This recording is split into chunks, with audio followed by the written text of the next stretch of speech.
Woo. Beautiful day, guys. Beautiful, beautiful day. Feeling 3 milli today. Really feeling 3 milli today. Let's get this.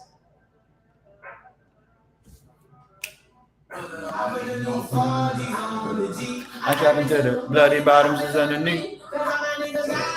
Yo, what up, help 'em? What up, Sam? How you doing today? How's it going?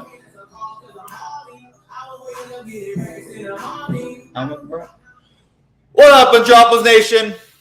How you guys doing today? Feels good. Feels good today. Let's win $3 million. I'm feeling really, really good today. Been reading a bunch of threads, a bunch of new information in the best ball space. If you guys don't already follow Eric from Spike Week, I highly suggest that you do. He was talking yesterday about this specific new strategy that he's been coming up with, just reacting to the current best ball landscape. Let me find that thread for you real quick. But basically, the quarterbacks and the tight ends have been, the wide receivers have been pushed way up the board. Running backs are falling a little bit. Quarterbacks, elite quarterbacks are pushed way up the board. The mid-range quarterbacks are also getting pushed up the board because of it. But all of this kind of speaks to the fact that the best ball landscape has changed significantly. Eric basically said, okay, in order to react to this, we have to be drafting a lot more of those wide receivers and running backs early in our draft rooms. But because of that, there's this new build that he's kind of coining as the triple option, the best ball triple option.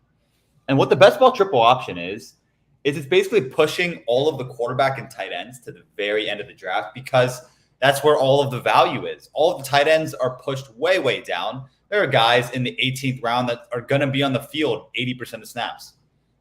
Hunter Henry, Trey McBride, Noah Fant. Who else goes down there? Hayden Hurst. Guys who have been productive in years past are just being pushed all the way down to the last round of best ball drafts, and it's not necessary that you can take advantage of that by drafting all of the running backs and the wide receivers in the first 10 rounds, and then just pivoting and switching to drafting quarterbacks and tight ends to close your draft out. And I actually really like that idea. I was practicing it a little bit in the Chihuahua, the puppies. I was playing around with those sorts of builds, and I am going to try, unless something crazy happens in the draft, I'm going to try to replicate that in my draft room today.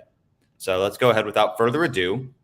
We already hopped into a room just to make sure that we don't get too many stream snipers, but there's still four spots if anybody wants to hop in the draft room with me. Help'em says, Jake Ferguson, Logan Thompson. Forgot about Jake Ferguson. Jake Ferguson is one of my favorite targets right now. I think he's going to be the starting tight end for the Cowboys. We know the Cowboys are usually a pretty good offense for whichever tight end is on the field for them. Dalton Schultz isn't necessarily the most athletic or most talented tight end.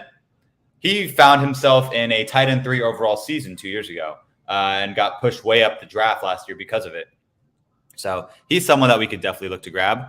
I haven't seen Ghost Cards Charles before, but what up, Ghost Cards Charles? Good to see you in here. 3573 is my jam. 4 running back, 6 wide receiver by round 10. I like that. We're going to try to replicate a little bit of that today. But here we are in the 11th spot. We've been getting a lot of late round draft picks on stream recently, but that's okay. Oh, Ghost Cards is in the draft out of the 106. What up, Ghost Cards? Good to see you in here. But one thing which is anybody else on the stream in the draft room? That'd be pretty cool if there's anyone else in here. But one thing which we have been kind of looking at is who posted this? I need to make sure that I get their name right. So bear with me 1 second. Because I don't want to butcher the name because I really, really like what they have created for us. It's this like this cool little tool. So we're out of the 111. So let's go ahead and change the pick number to 11. And what this is, Easy 116, Eric Z 116. Think he's part of the Badge Bros. Not entirely sure, but he makes spreadsheets. He won the Bulldog last year. So this is a really cool tool that we're going to try to use today. All right, JJ goes the 1-1. Let's go ahead and open this in Firefox. I don't like using Firefox, but Firefox is the only way to get the Spike Week overlay. So that's why I'm using Firefox. Sam says he's in the 9 spot. So Sam, me and you are going to be battling a little bit. So this is going to be fun. This is going to be very fun. We're out of the 111. Tyreek Hill still going at the 103. Surprising. I'm surprised that draft rooms aren't reacting more to the news around Tyreek Hill. Maybe we'll take Jalen Waddle. We'll see. But Ghost Cards takes our 101. Or not, yeah. Our wide receiver 1, Cooper Kupp. Good job, Ghost Cards. Cooper Kupp, wide receiver 1. Love it. That should be a pretty interesting play with Cooper Kupp. Cooper Kupp is going to be wide receiver 1. Like he's elite. He's so elite. I can't wait for Cooper Kupp this year. But we'll see who falls to us. There's a few which ways we can go about this. Eckler, Devontae. Okay. Interesting spot. We'll probably go Amon-Ra here. I like Amon-Ra a lot in this range.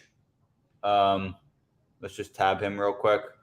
I do already have a lot of Amon-Ra, but I'm just going to keep drafting Amon-Ra. It opens a lot of nice avenues for us later on in the draft.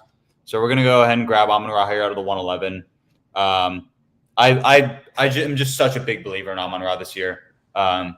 He should be pretty freaking good.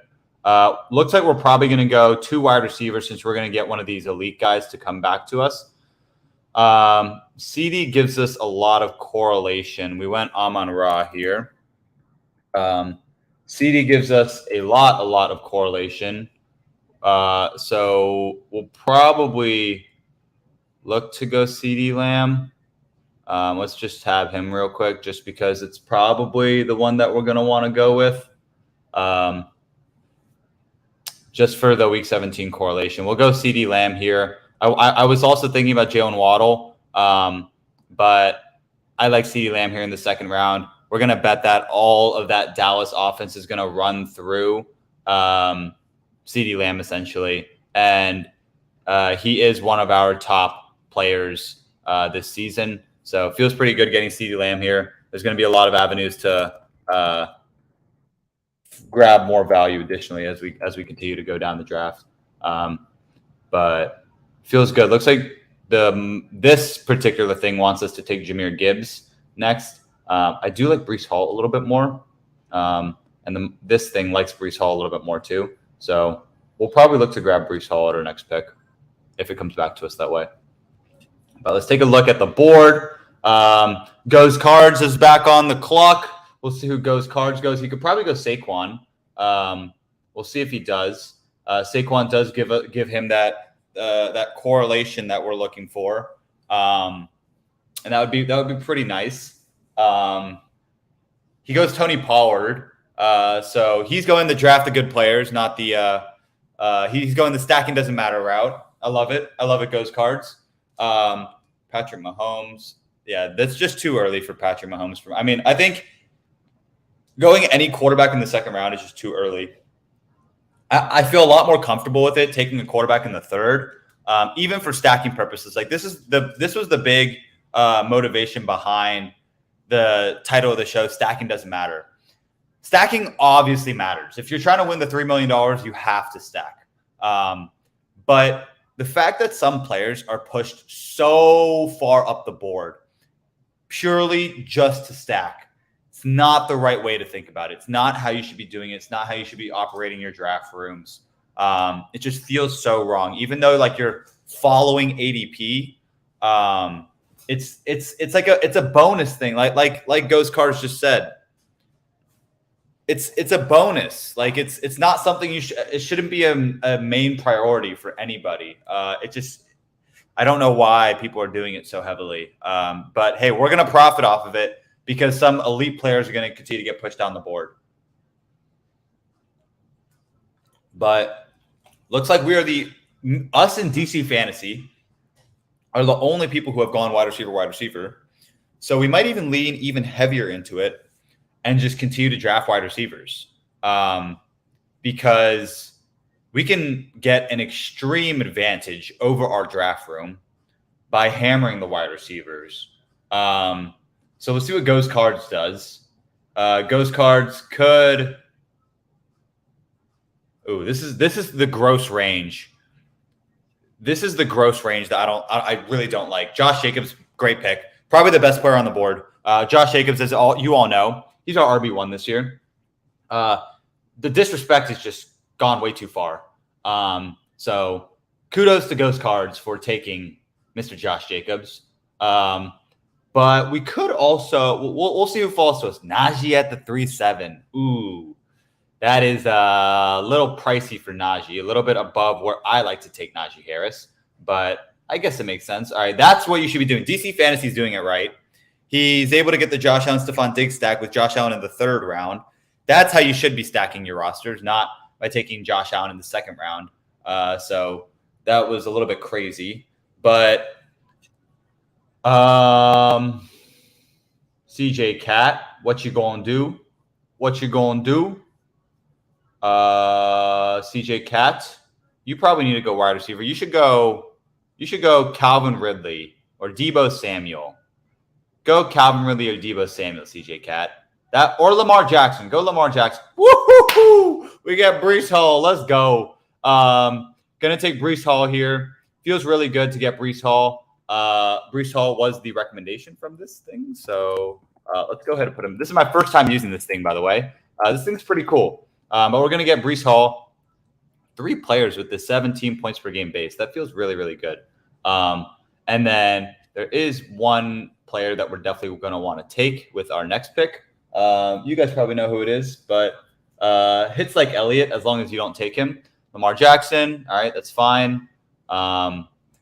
Could go Deebo, but I only have 2% Deebo just because I'm not a huge believer in Deebo this year. Maybe that's wrong of me to do.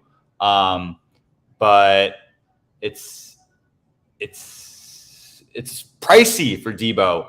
Ooh, that's a reach on George Kittle. We're going to go ahead and take Mr. Jahmyr Gibbs, get that correlation with Amon-Ra, CeeDee Lamb. This team feels really, really strong. But we get our 2 anchor running backs. Grab Jahmyr Gibbs. That is what this spreadsheet has told us to do. So we get a nice little boost.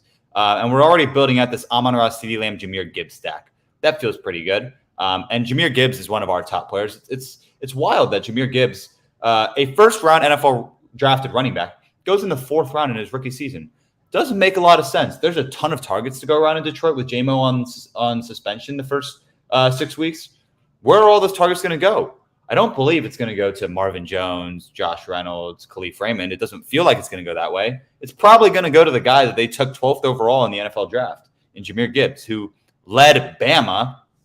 Guys, you got to remember, Jahmyr Gibbs led Bama in receiving last year. That's incredible. A running back led the University of Alabama in receiving last year. And he goes in the 4th round after getting drafted 12th overall? Make it make sense. What? People are just hating on Jahmyr Gibbs because Jahmyr Gibbs, drafted 12th overall. Drafting running backs in the 1st round is terrible. The Lions are so dumb for doing that. I don't think so. Jahmyr Gibbs is an incredible playmaker. And I am a huge fan of Jahmyr Gibbs. I think he's a stud. So the fact that we can get him in the 4th round is absurd to me. I'm going to be drafting a ton of Jahmyr Gibbs this year. I love Jahmyr Gibbs. ETN at 410. Holy shit, that's a massive fall. But yeah, why are the running backs getting pushed so far down? Whatever. The running backs, I'm going to keep drafting these guys in the 3-4 range. it feels really good to get some of these guys. Sam Robinson asks, did you create that Excel sheet? No, I did not create that Excel sheet. Eric Z116 created that Excel sheet. I will go ahead and retweet all of that. Just so go ahead and follow my Twitter at Joshua J. Hyun. It is in my little name tag. If you follow me on Twitter, I'll retweet this spreadsheet right here. I'll share it with you all just so you guys can also use this because this is a really cool tool. I'm definitely going to be using this a lot this offseason in my drafts moving forward because it tells us who we should be looking at our next pick. It's cool that it gives us this little boost thing too. I'm a big fan of this thing. But yeah, let's see who comes back to us. There's a lot of which ways we could play this. D-Hop in the fifth round. Okay, that's the furthest I've seen D-Hop fall. That's pretty cool that D-Hop is continuing to fall. People are afraid. D-Hop's going to go to the Patriots. He's going to go to the Titans. Those are terrible landing spots for D-Hop, and I agree that it's crazy that people were taking D-Hop at like the end of the second, the early third, when as soon as he got released, because look at what's happening now. There's a reason I wasn't taking D-Hop there because the market moves a lot every single day. We want to take advantage of those market moves. But there's a few guys in particular that are standing out to me. Ghost Cards goes ahead and take Mike Williams. He was a guy that I was going to look at. But since he got taken, can't take him. That's all right. But there's a few guys that I like in this range a lot. We will see who falls back to us, but I think there's one particular play that I want to play with this. Herbert is an interesting one, but I think we want to push the quarterbacks further down the board. Damn, I really like Herbert, though. Okay, Herbert goes, so. Oh, my dog was freaking out a little bit. You okay, Ash? You okay, Ash? Oh, okay. She had the hiccups or something. But there's two guys that stand out to me. Herbie got taken. If we can do it, if we can pull it off, that would feel pretty good. So CJ Cat, don't take our guy. Beautiful. We're going to go ahead. We don't have much Godwin. And I think as long as hits like Lot doesn't steal it from us, I think we can go our preferred route. We'll see, though. Hits like Lot, what you going to do? Aaron Jones. All right, we were able to get Godwin here. We like Godwin. Godwin's a phenomenal player.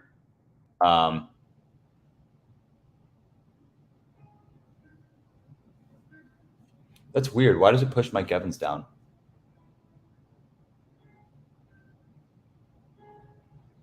It's really odd.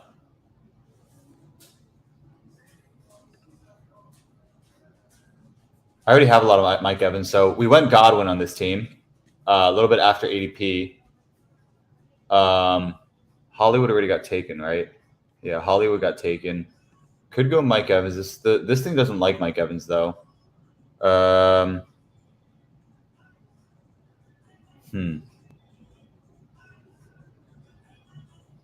Okay, I'm just gonna stack them both. I'm gonna grab both the Tampa Bay boys, because my model loves Mike Evans. This model doesn't love Mike Evans for some reason. I think it's maybe thinking like, okay, like you don't want to grab both Tampa Bay pass catchers, because that's gonna kind of ruin.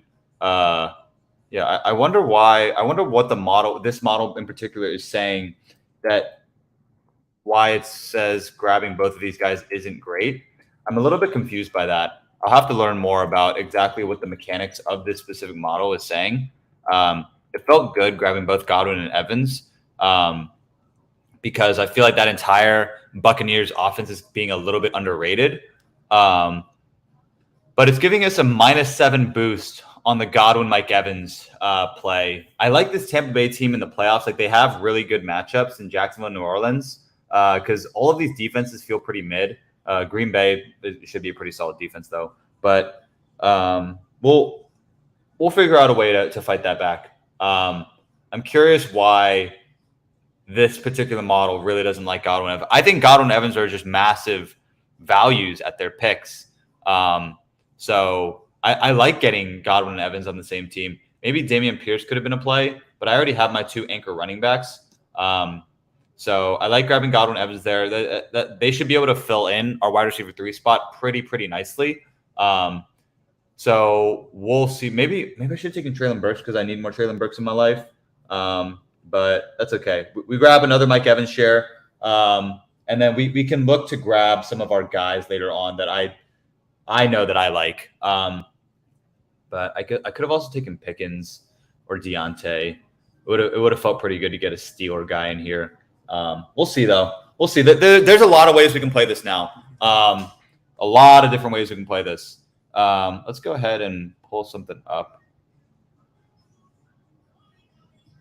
Sneaky sneak. Gonna be a little sneaky sneak on you guys. Let's see what happens. Trevor falls. Oh, I guess that's around his ADP. But okay, our team so far, guys, is Breece Hall, Jahmyr Gibbs at running back, beasts.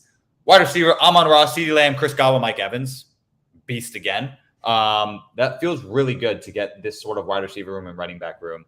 I haven't been able to build a team out like this before where I feel really good about all my players. I mean, all these wide receivers have all done it in the past. Amon-Ra, CeeDee Lamb, Chris Godwin, Mike Evans have all been studs in the past. I know there's a lot of fear about Tampa Bay.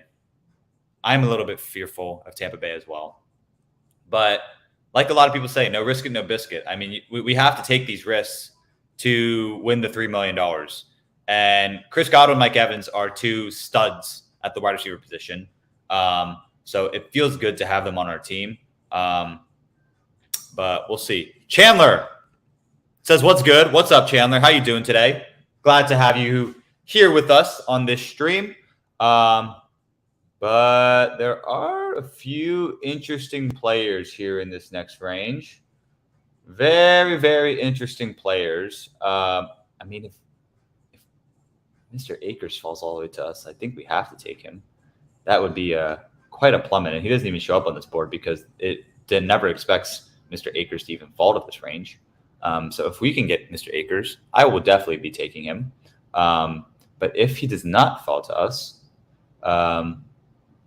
there are a few guys that definitely catch my eye. In particular, I have never done a dual Lions running back stack, but both Akers got taken. Both Chi-Town True. That's freaking Sam. Sam, you heard me, didn't you? You took Cam Akers. I can't believe you. But that's okay. We're going to go ahead and take David Montgomery because I have not done a dual Detroit stack with both David Montgomery and Jahmyr Gibbs.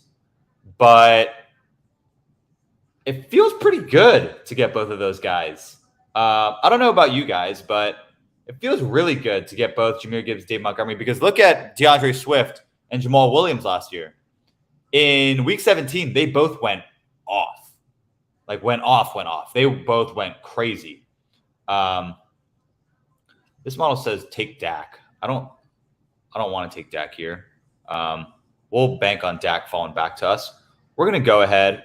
So we could take Rashad White. We could also take Elijah Moore or Michael Thomas. We could play it with any of these three. I think I'd rather go my fifth wide receiver. Let's go ahead and take Elijah Moore. Let's have the bring back on Breece Hall. I like Elijah Moore. I think Elijah Moore is a phenomenal player. And he catches a little bit too much shade. Because of his poor performance last year. Whereas I thought Elijah Moore was phenomenal in his rookie season. His numbers really, really pop. And it's incredible that he falls here with the Cleveland Browns, and he looks to be their wide receiver 2 this year, behind Amari Cooper. And we know Amari Cooper is extremely inconsistent. So I like Elijah Moore this year. We're going to hop into another draft room to do a little simultaneous drafting.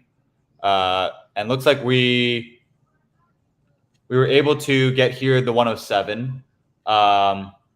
So let's see if we're able to get Mr. Cooper Kupp to fall to us because we want another Cooper Kupp team, but we haven't been able to get one. But But there's a few ways we could play our next pick. This model really wants us to take Jared Goff. This model also doesn't know that Dak is still here, that JMO is still here. If JMO falls to us, I think we got to take JMO, right? But now that I said that, one of these guys is probably going to snipe him from us because you guys just love to snipe. You guys love to snipe. Please log into Spike Week by clicking on the Send Lines button in the completed drafts. Let's go to completed. Log into Spike Week. Sign into Spike Week. Sign in successful. Let's go. Come on. Come on. Okay, lobby. Come on. Before I'm on the clock, I'm up next. One pick away. Go to draft. All right, Cooper Kupp got stolen from us from the 105. Kelsey, Diggs, AJ Brown, Eckler, Bijan. All right, I'm going to do the ADP build on this one. So we are in the 7 spot. Top guy on the board is, let's see, 7 spot.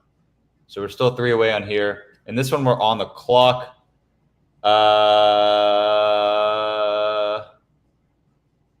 Let's go Stephon Diggs. I am a big fan of Stephon. I know that there's a little uncertainty around him right now because he's not super happy with the situation. He's not super happy with his contract. But I will get me some Stephon Diggs. I am a huge Stephon Diggs fan. I actually got a picture with him a few years back. And if Stephon Diggs wins me $3 million, you know for a fact that I'm going to be posting that shit. But JMO has fallen back to us. I think we want to be taking JMO here. What happens if we take Jamison Williams? Give us another boost. Only 1%, but Jamison got taken. What happens if we take Kamara? Alvin Kamara with the bring back. I think I'm going to take Alvin Kamara as our RB4. Getting him in the 9th round feels really good. And he's fallen 7 picks past ADP. We have correlation with him, Godwin, Mike Evans. That feels pretty good. So we're going to go ahead and take Alvin Kamara and just eat off of that. Yeah, that feels really, really nice. I love that. And then we're back on the clock. There's a lot of these quarterbacks available to us. We could go Dak since he's still here. Oh, man, I didn't expect Dak to fall this far to us. We could go Allen Lazard. They're both here. Damn. All right, what if we go Dak? How much of a boost does that give us? Dak gives us an insane boost. Oh, shit. All right. Looks like I'm gonna stray from our initial intended way of drafting, and we're gonna go ahead and take Dak Prescott here. I need to learn a little bit more exactly how this thing is calculating it, but we're gonna go ahead and take Dak Prescott. We're gonna build late round quarterback, but we're still gonna figure out a way to get it done. Okay, here we have Diggs. Josh Allen. I do not want Josh Allen this early. Let's go ahead and take Olave. Olave feels like he should be going a little bit earlier.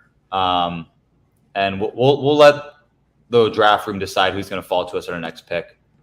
Because I really like Olave. I'm a big fan. Olave feels really good to get at this pick. I don't know what this boost is, like how it's calculating that boost. I'm not entirely sure. But we get Mr. Olave. How is boost points per game calculated? I'm not entirely sure. I'm going to figure it out. This is a tool that I downloaded off Twitter from Eric Z. And it looks like it's working pretty well. I mean, it makes sense. Like this team is pretty highly correlated, and this team feels really, really good. I mean, I'm drafting all these guys that I know my model really likes. I mean, my model likes Montgomery. Model loves Gibbs, Kamara, Breece Hall, Dak. Amon-Ra, CD, Godwin, Mike Evans, Elijah Moore. I know my model loves all those guys, so it feels good to get all of them. And yeah, let's see what the room is doing so far. Looks like there's been a little bit of a run on quarterback. I know my model really likes Daniel Jones, but just Dak Prescott fit the team a little bit better. And we'll go ahead and grab our other guys a little bit later on.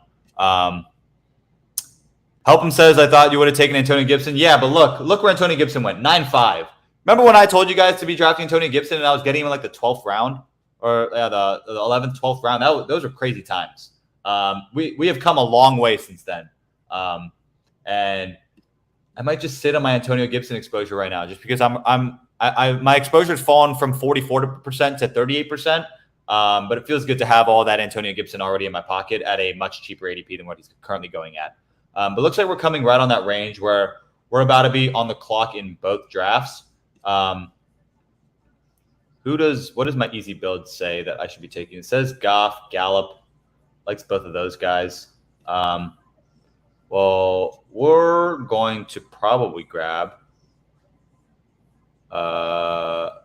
We can grab either one of them, honestly. Jamal Williams is also here. Rashad Penny looks like he has undergone just a little bit of a massive plummet. So we could look to grab Mr. Rashad Penny. I like him in this range as well. Getting him 15 picks out of ADP feels pretty good, and that's some nice solid ADP value that we can eat up. But we're definitely going to want to look at more wide receivers probably. Russell Wilson goes from DC Fantasy. Chaiton True. Oh, man, I just said Rashad, but this dude's going to freaking take him from me again. Go ahead, Chaiton True. Take Rashad Penny from me. That would – oh, man. But it's okay if he takes him. I mean, we have different ways we can play. Sam, you outsmarted me. I wanted Gallup to come to me. That's so sick. How are you going to do that? Oh, man. And CJ Cat takes Rashad Penny too. What the hell is going on? That feels so dirty. Oh, my God. We'll take freaking Jared Goff. Oh, my God. How could you guys do this to me? That was pretty gross. We'll go ahead and take Jared Goff. We're back on the clock here. Ooh, wow. All of the running backs have gone. That is impressive. I have not seen that before.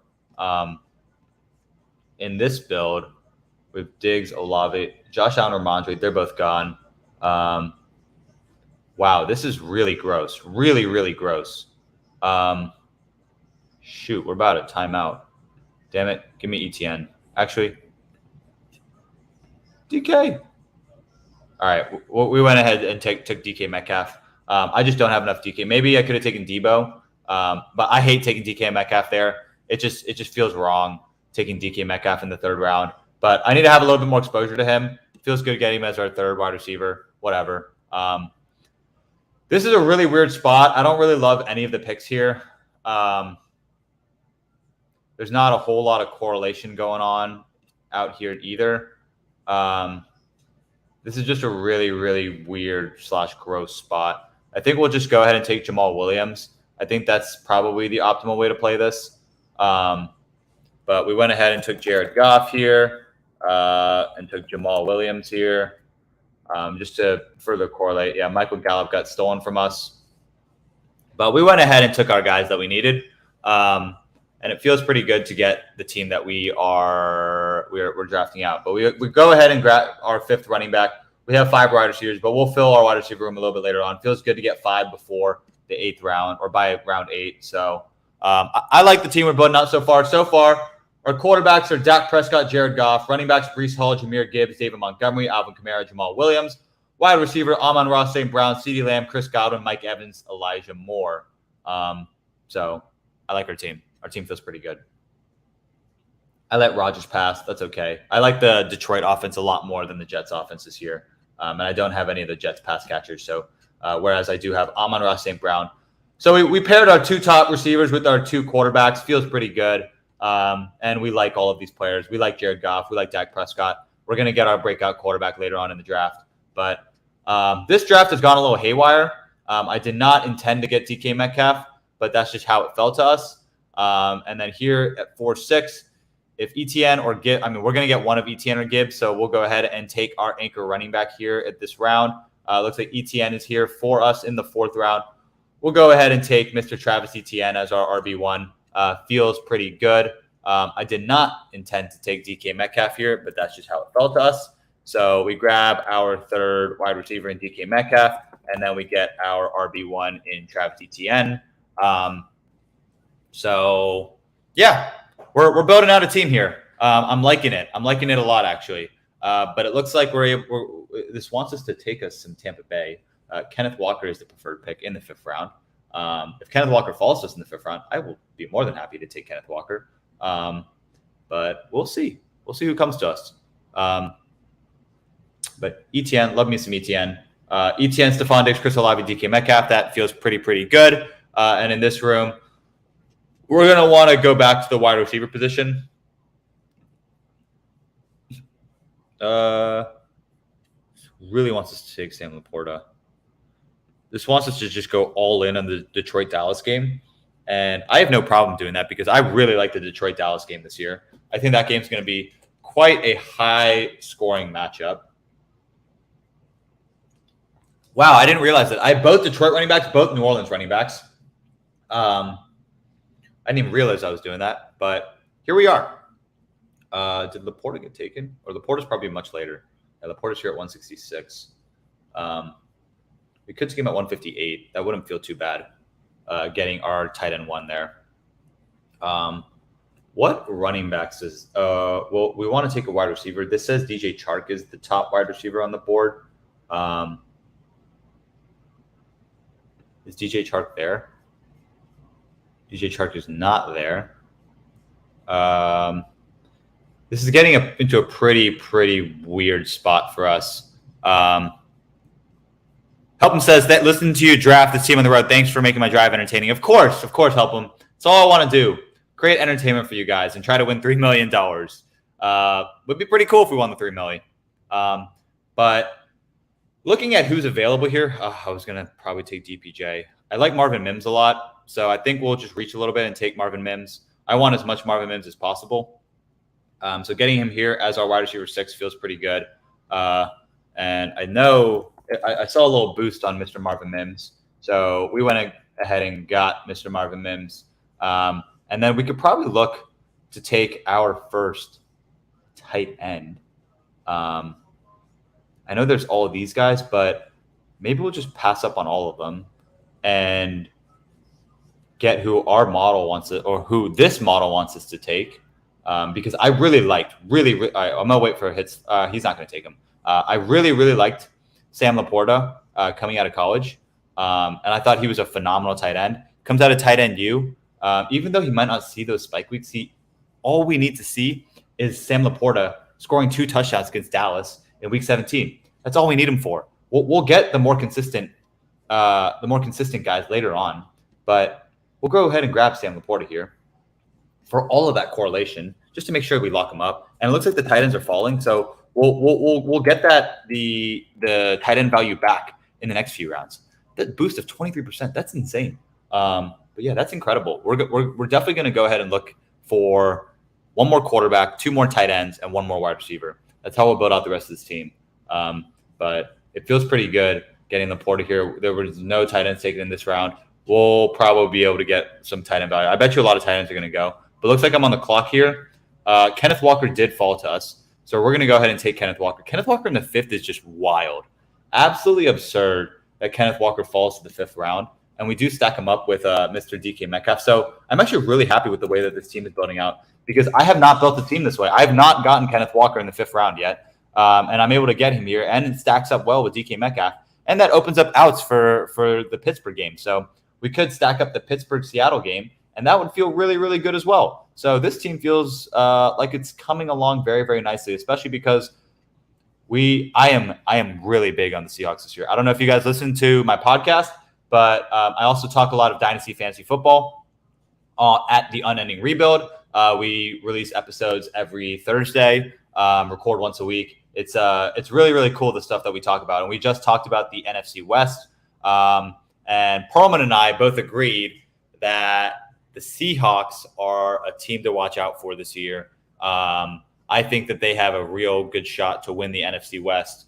I think that they have a real good shot to make a deep playoff run as well. They're building the Legion of Boom back up. They drafted Devin Witherspoon in the first round at 5th overall, I think. And Devin Witherspoon is an absolute stud. Devin Witherspoon across from Tariq Woolen is going to be quite a secondary to go up against. And as always, they have a great front seven. So loving what Pete Carroll is doing over there in Seattle. And I like that Seattle team to really compete this year. But it looks like the model wants us. Oh, I'm surprised that it has the. So basically, what this model in particular says is if you bet on one pass catcher, you shouldn't bet on the other two. So I'm learning. I'm learning what this model is telling us. Basically, it's saying if one pass catcher is going off, the other two probably aren't. So I like drawing that conclusion from that build. 74.5. The model wants us to take Deontay. Deontay already got taken. It wants us to take Trevor, Pickens, or Mike Evans. We'll see who Valps takes.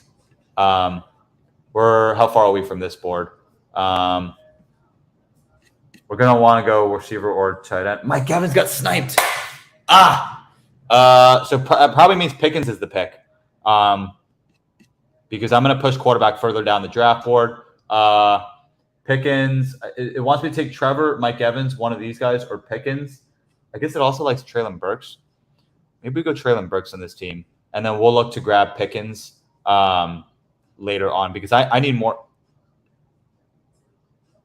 All right, we'll take Pickens. I like Pickens a lot.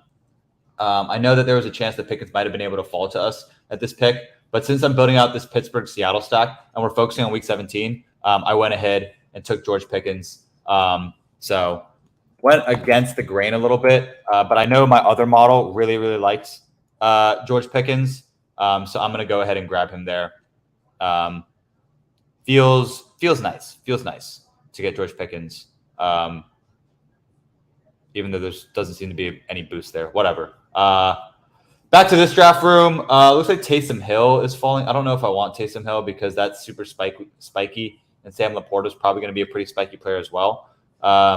So I think for this build, Conklin, Wilson, Chuba, Gesicki, Chase, Mecole Hardman is the biggest boost player. I like John Mechie a lot in this range too. Where's Mechie on here? Mechie has a slight boost. Houston has a correlation with Cleveland in Week 16. I do have Mr. Elijah Moore.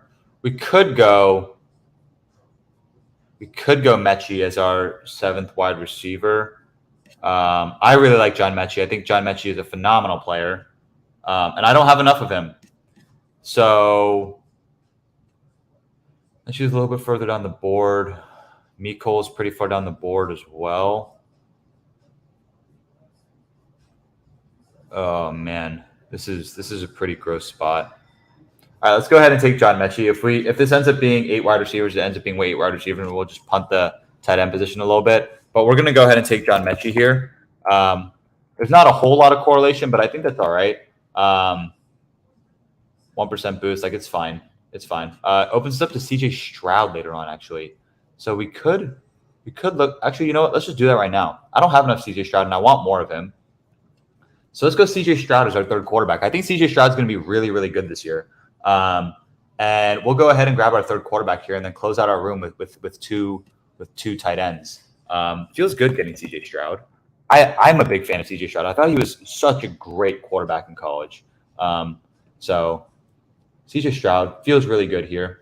And we have a lot of stacks built out for us. And CJ Stroud plays the freaking Tennessee Titans, who Tennessee Titans are probably not going to be very good this year.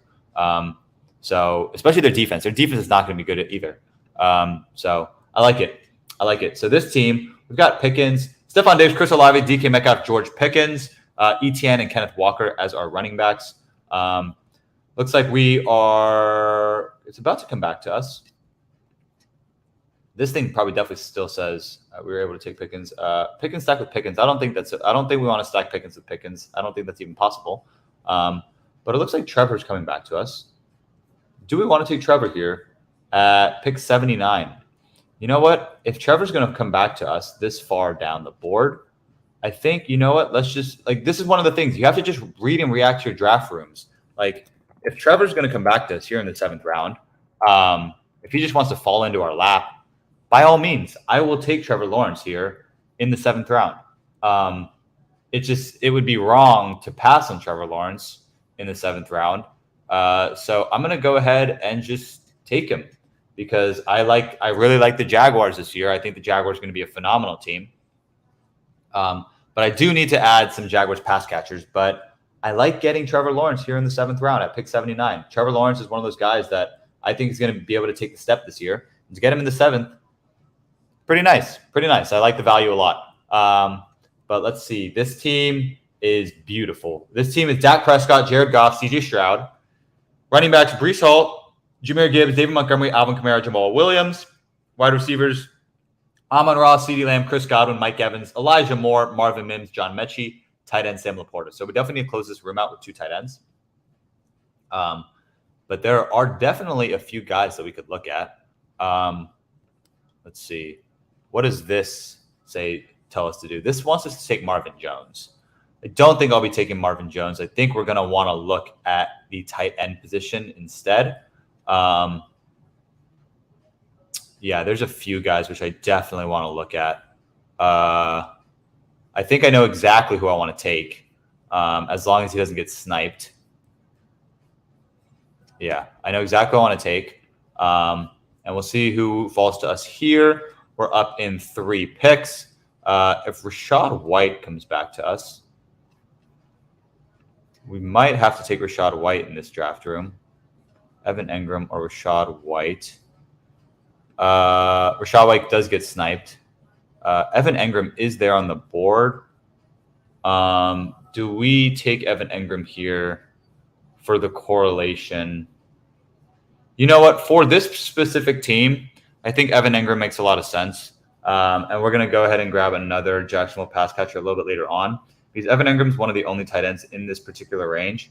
And we might be able to just go 2 tight ends. I'm straying from the build that I said that I was going to build by taking Evan Engram here. But I think it makes a lot of sense for this particular team.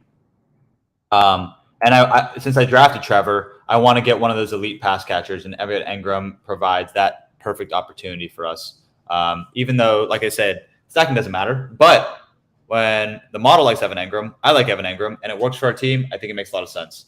And we'll grab whichever one of these players falls back to us. There are 3 guys in particular that I am looking at, and my model does really, really like each of those players.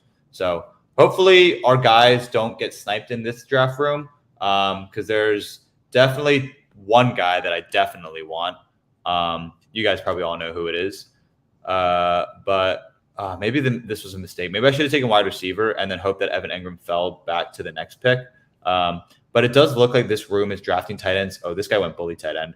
The room is pushing tight ends up the board. Kyle Pitts went in the 5th. So I feel okay grabbing Evan Engram there. Might have not been optimal, but I think we can claw back our value by being pretty sharp in these next few rounds.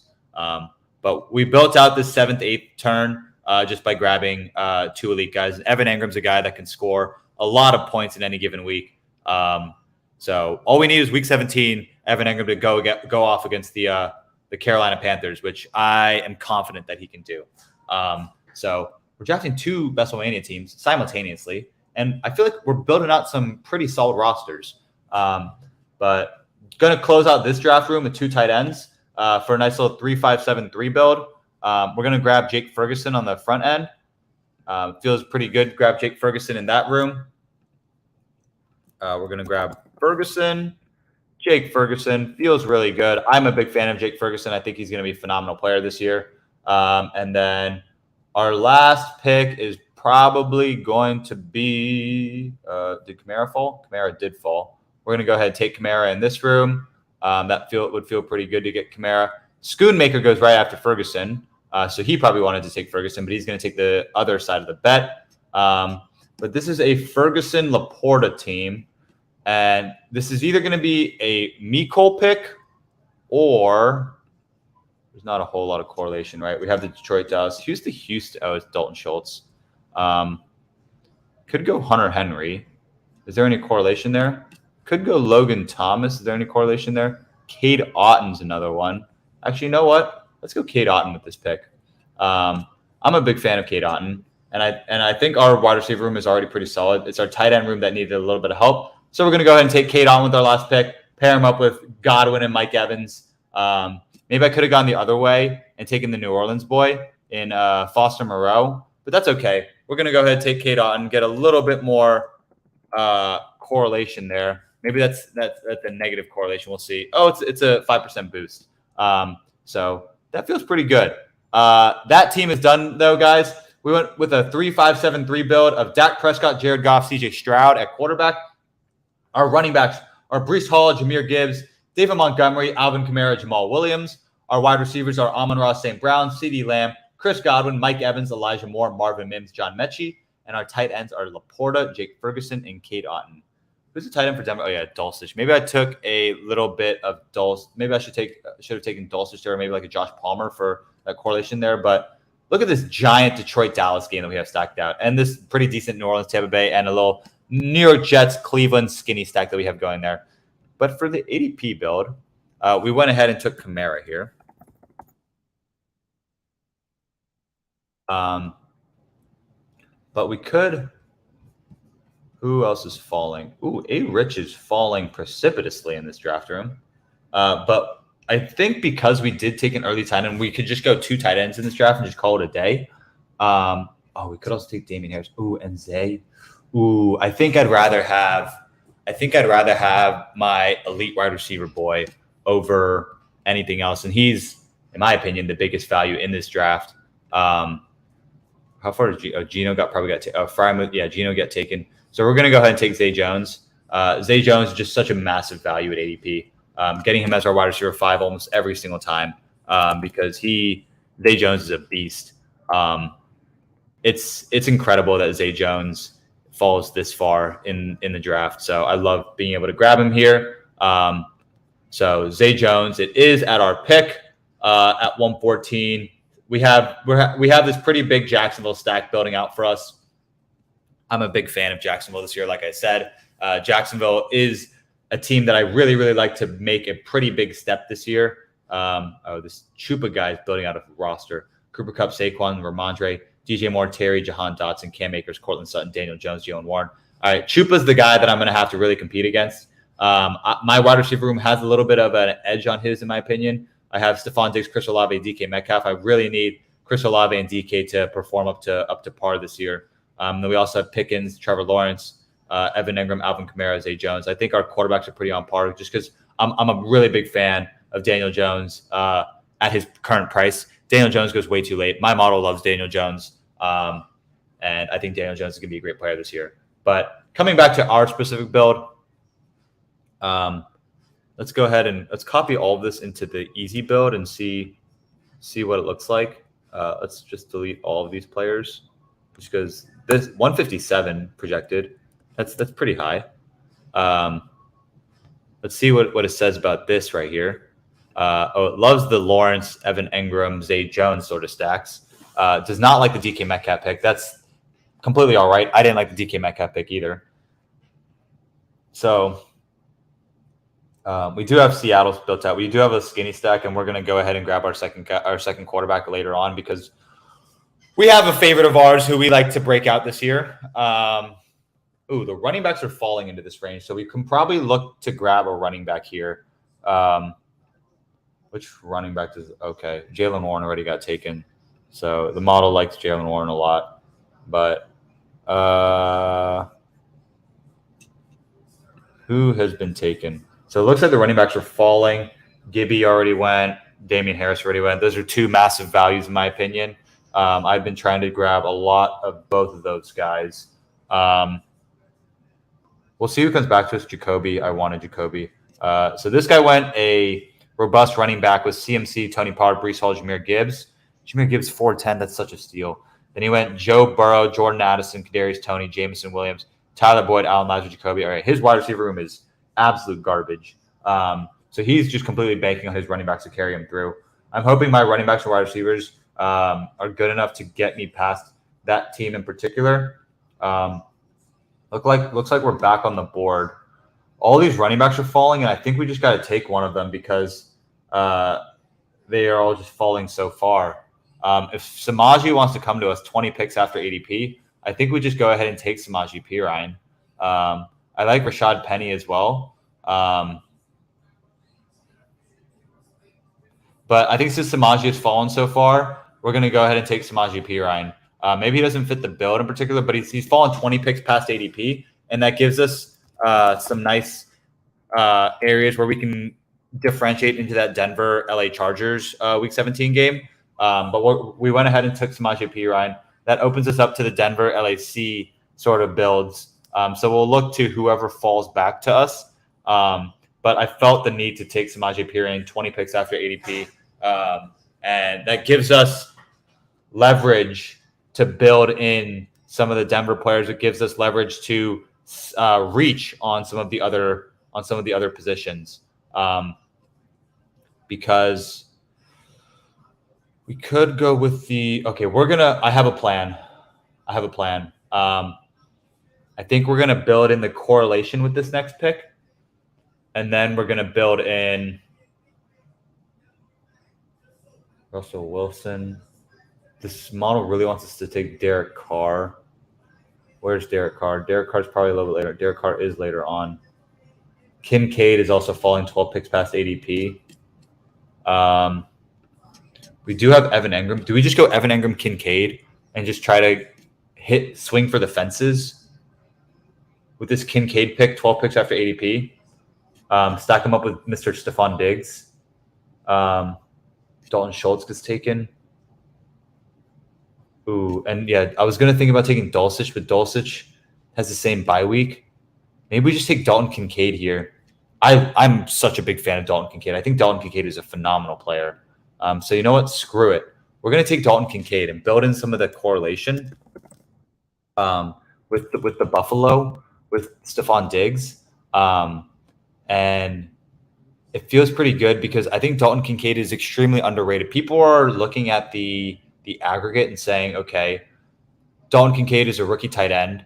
And so Dalton Kincaid should not put up a lot of points this year. But I think Dalton Kincaid is more than a tight end.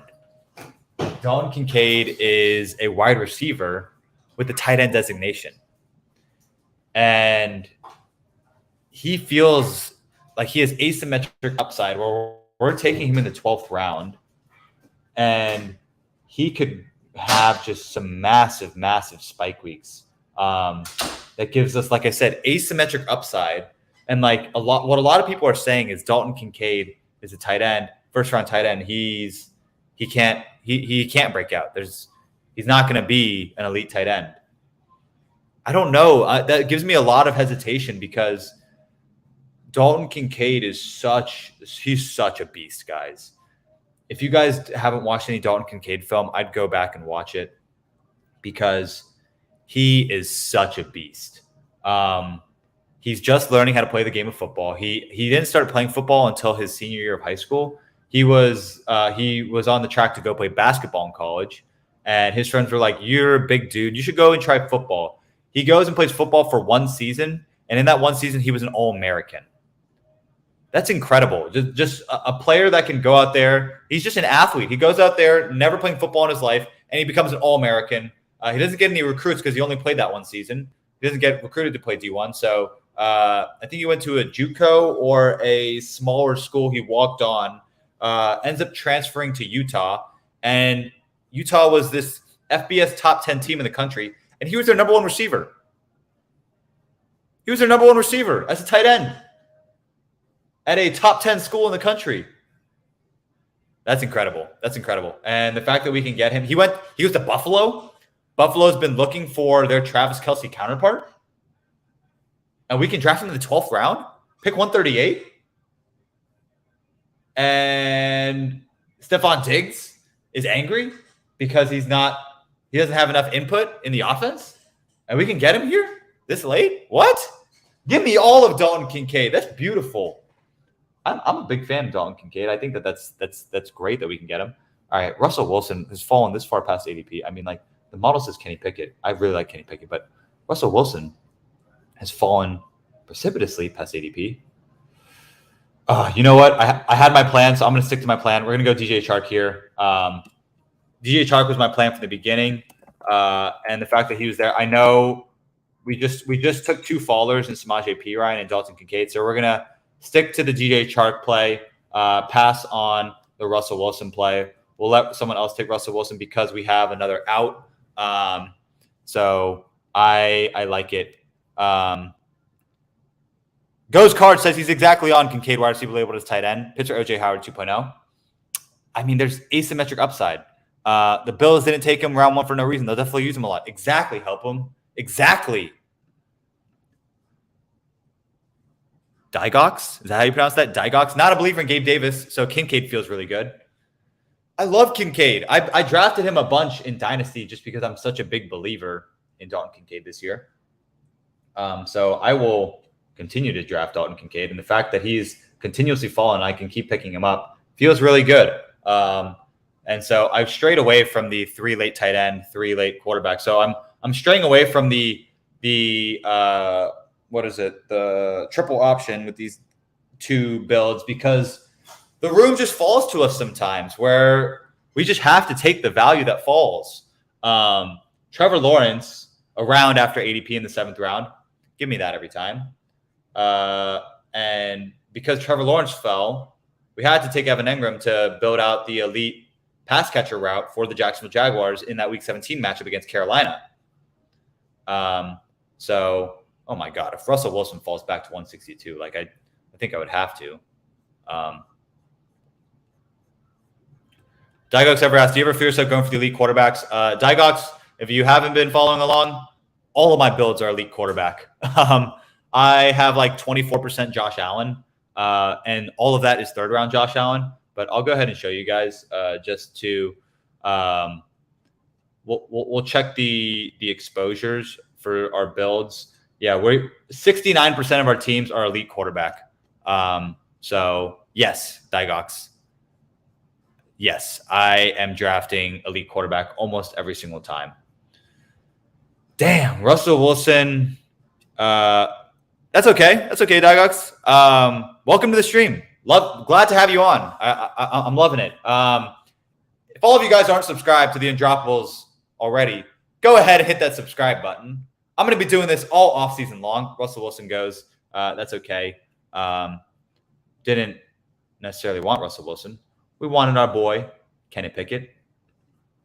That is beautiful.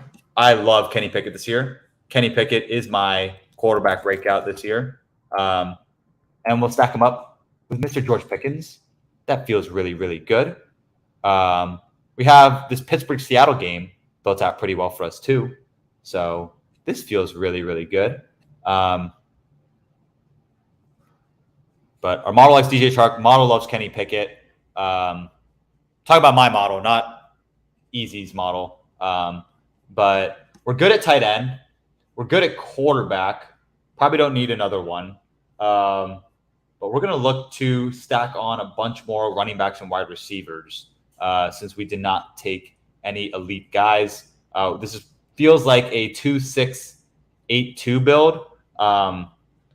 So we're going to look to grab 2 more running backs, 2 more wide receivers with our last 4 picks. Based off of what this is saying, it wants us to take Chuba, Jeff Wilson. I think I know how I want to build. Looks like a little quarterback run is going here. Quarterbacks are so spread on this board. Patrick Mahomes 2-3, that's a mistake. And then taking Lamar Jackson 3-10, that is a big mistake. Your team is dead, bro. Maybe if Bijan is the next coming of rookie season Saquon, then that's the only way. That's the only thing that's saving his team. Chigo is his starting tight end. Yeah, that's a wild roster. Sorry, little aside there. But okay, back to our draft room. We have Kamara, Olave. We have this New Orleans stack built out. Samaje. Oh, did Marvin Mims go? When did Marvin Mims go? Marvin Mims went in the 13th? Oh, geez. That's early. Oh, I love Marvin Mims, though. He's going to be such a beast this year. Marvin Mims is such a great player. He's just an absolute monster. We're on the clock.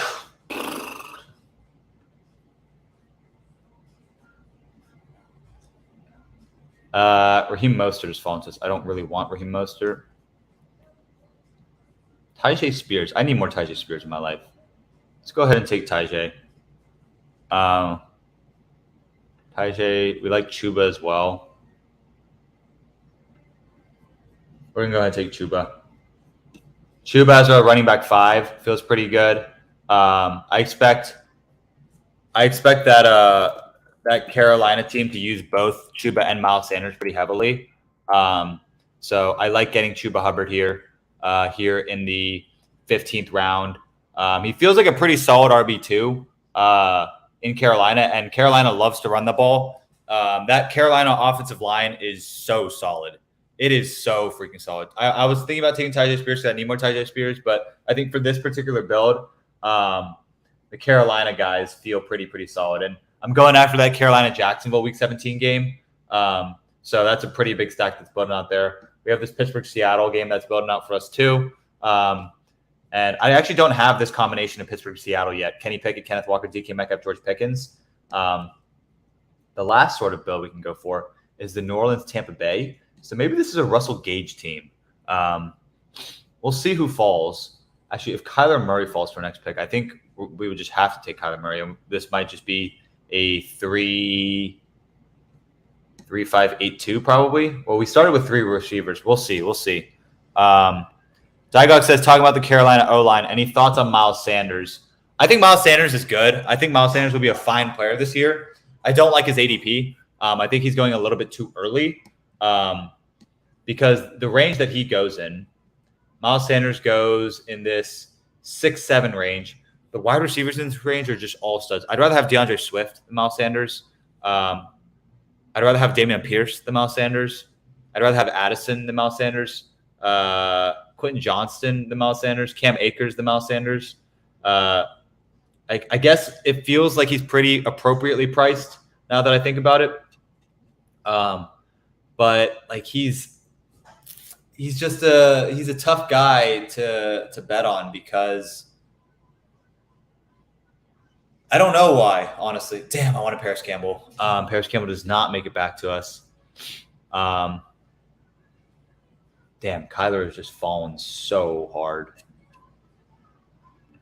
You know what? If Kyler wants to keep falling, I mean, we can just have a naked Kyler Murray in the 16th round. It's wild that he falls to. Oh man, I'm gonna put Jeff Wilson over Kyler just because, like, I need another running back rather than another quarterback. And Jeff Wilson is supremely undervalued in my opinion. There's a very, very good chance that Jeff Wilson ends up being the top running back for the Miami Dolphins, unless Dalvin Cook goes there. If Dalvin Cook goes there, then I think Dalvin's going to be the RB1 on that team. But I don't necessarily think that you need to have your running backs stacked. So I'm fine with taking Jeff Wilson with no other stacks for that Miami-Baltimore game. Because all we need is a 2-touchdown game from Jeff Wilson on the ground. And then that would be fine having him because then nobody else in that offense can score those same points that Jeff Wilson's getting.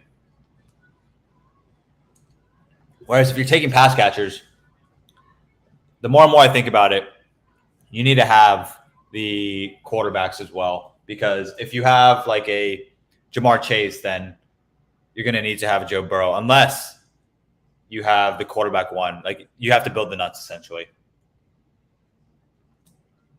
to win the $3 million. I'm still thinking more and more about it, and I'm going to iterate on my analysis so that we can build our optimal roster. Jesus Christ, why are you guys letting freaking Kyler Murray fall so far?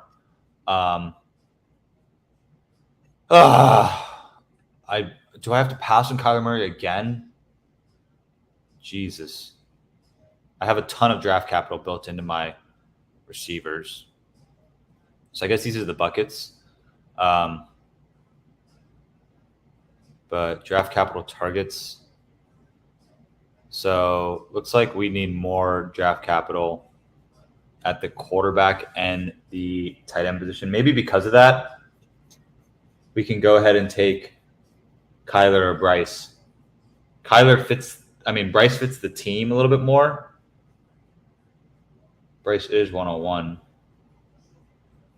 You know what? We're going to go ahead and take Bryce Young. I think if you're taking the rookie quarterbacks, it makes more sense to take them on a 3-quarterback build. And I already have all of these Carolina players.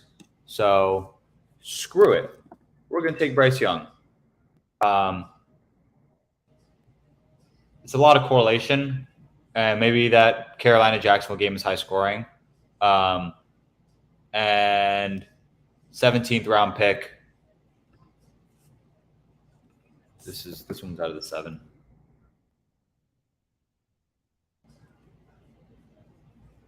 Draft capital 1. So basically this thing is saying that I didn't allocate enough draft capital to the quarterback position. But I think I did because Trevor Lawrence fell. And we're going to want to grab one more wide receiver.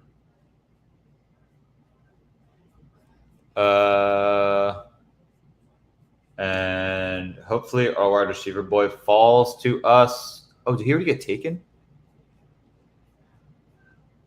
No way. Whoa, where is my guy? Where is my guy? I like Terrace. Oh, I found him. Okay. Just in case I'm not going to start him, just in case any of you guys out there are looking to snipe me, I will not allow it. This is looking like a 3-6-7-2 build though.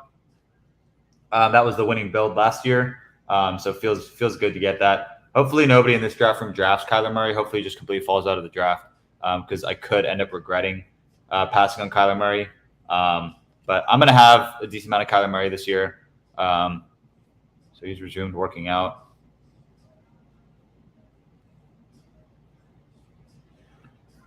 Lenny, there goes Lenny. We're going to take Josh Palmer. I love Josh Palmer. He fits the build. He's a little bring back on Samaje Perine.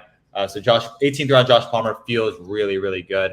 But let's see, let me go ahead and check one thing real quick. Let's clear this out because I might do one more draft for you guys because I am actually going away for the weekend. So I'm going to be live streaming tomorrow morning at maybe around 10 a.m. And then I cannot draft. I'm not going to be able to live stream on Monday or Tuesday. Okay. But looks like I am good from a work perspective. So let's go ahead and hop into one more draft room for you guys because I'm feeling good today. It feels like a $3 million day. We're waiting on 8 people. If any of you guys in the stream want to jump into a Best Ball Mania room with me, let's draft, guys. Let's draft. Let's draft another team. Feels really good to be drafting some of these rosters. And let's do 3 in a day. I haven't done a 3 on a live stream in a while. So this is looking like a 2-hour stream. But, hey, when you're feeling good, you're feeling good. Let's go. But we're waiting on 8 people. I'll be right back. I'm going to turn the music up for you guys. And I'll be right back. Stay tuned.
I want.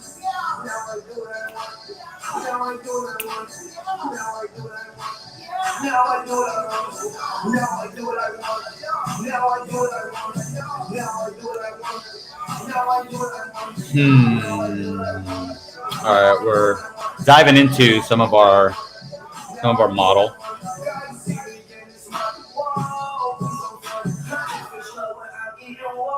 Ooh, what's for lunch?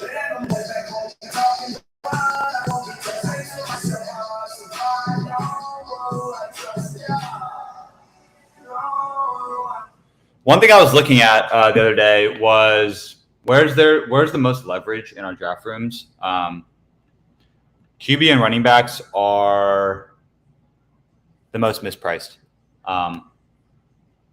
So that's why the market is very efficient at wide receiver and tight end.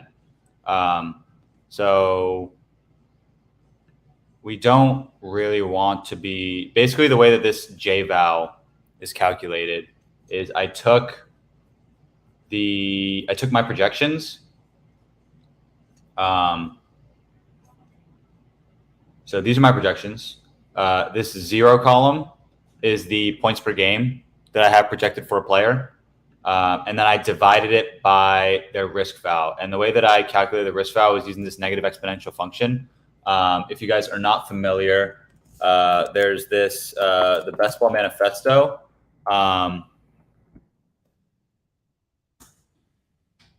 This Best Ball Manifesto by ETR, by Mike Leone.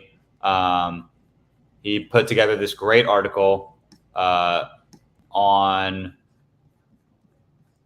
ADP value, and the way that he calculated ADP value was by allocating more value to the earlier picks, just like this.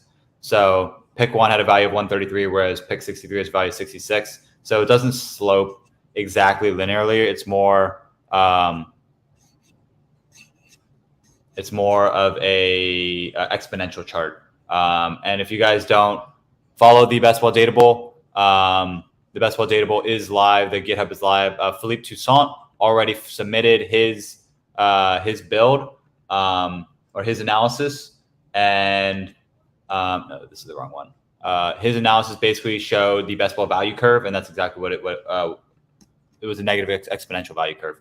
But Ghost Cards wants me, if you need time to kill, roast my draft in the first draft. So more than happily. Ghost Cards went Cooper Kupp, Tony Pollard, Josh Jacobs, all phenomenal picks. Drake London, Mike Williams, Traylon Burks, Brandon Cooks, Michael Thomas, Brian Robinson, Elijah Mitchell, Chig O, Van Jefferson, Matt Stafford, Juwan Johnson, Ryan Tannehill, Tyjae Spears, Desmond Ridder, Jonnu Smith. Okay, that tight end room is very iffy. Okay, hold on. Let me pull up the other room because it looks like we are about to be starting this draft. What pick do we get? God damn it. Another late round pick, another 108. Don't recognize any of these names. If any of you guys are in the draft room, let me know. But let's take a look at Ghost Cards' team. Love the late round draft quarterback strategy with the Matthew Stafford, Ryan Tannehill, Desmond Ridder, all guys that I can see outperforming their ADPs. I do not like Brian Robinson at all. If anybody who has been watching the stream, you guys all know my feelings on Brian Robinson this year. I think he's kind of a very low upside sort of pick, but because you have Tony Pollard and Josh Jacobs, I think your running back room is fine. Those two guys are phenomenal ways to anchor your running back room. Cooper Kupp, Drake London, Mike Williams, Traylon Burks, Brandon Cooks, Michael Thomas, Van Jefferson. I think, yeah, great wide receiver room. I mean, you got great value on Mike Williams. Brandon Cooks doesn't seem to make a lot of sense to me. I'm curious what your thought process was on taking Brandon Cooks right there, because he's kind of a loner. He's alone out there. I guess you do have him stacked with Tony Pollard. So maybe that was your thought process there. And then your tight end room is, I'm curious, Ghost Cards, what's your thoughts on Chigo? Because I don't have any Chigo. I maybe have one Chigo. But it's just really hard for me to click the draft button on him. What round did you take him in? Chigo got taken in the 11th round. I just find it really, really hard to draft Chigo at that spot. I just think there's a lot more value in taking like Dulcich around later. I don't know. I don't have much to go. Bijan goes 103 in this draft. This is gonna be a fun draft room. We'll see who falls back to us. We're at the 108. I hate this spot. 107, 108 is just such a gross spot. We did go Diggs last draft.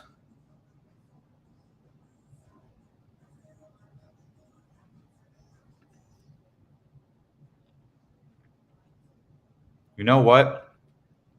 Let's go Eckler. I'm going to anchor this team with Mr. Austin Eckler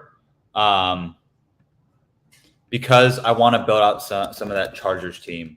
And Eckler is phenomenal. And it looks like, just reading the room, it looks like the running backs are going to get pushed up a little bit. Yeah, Saquon 109.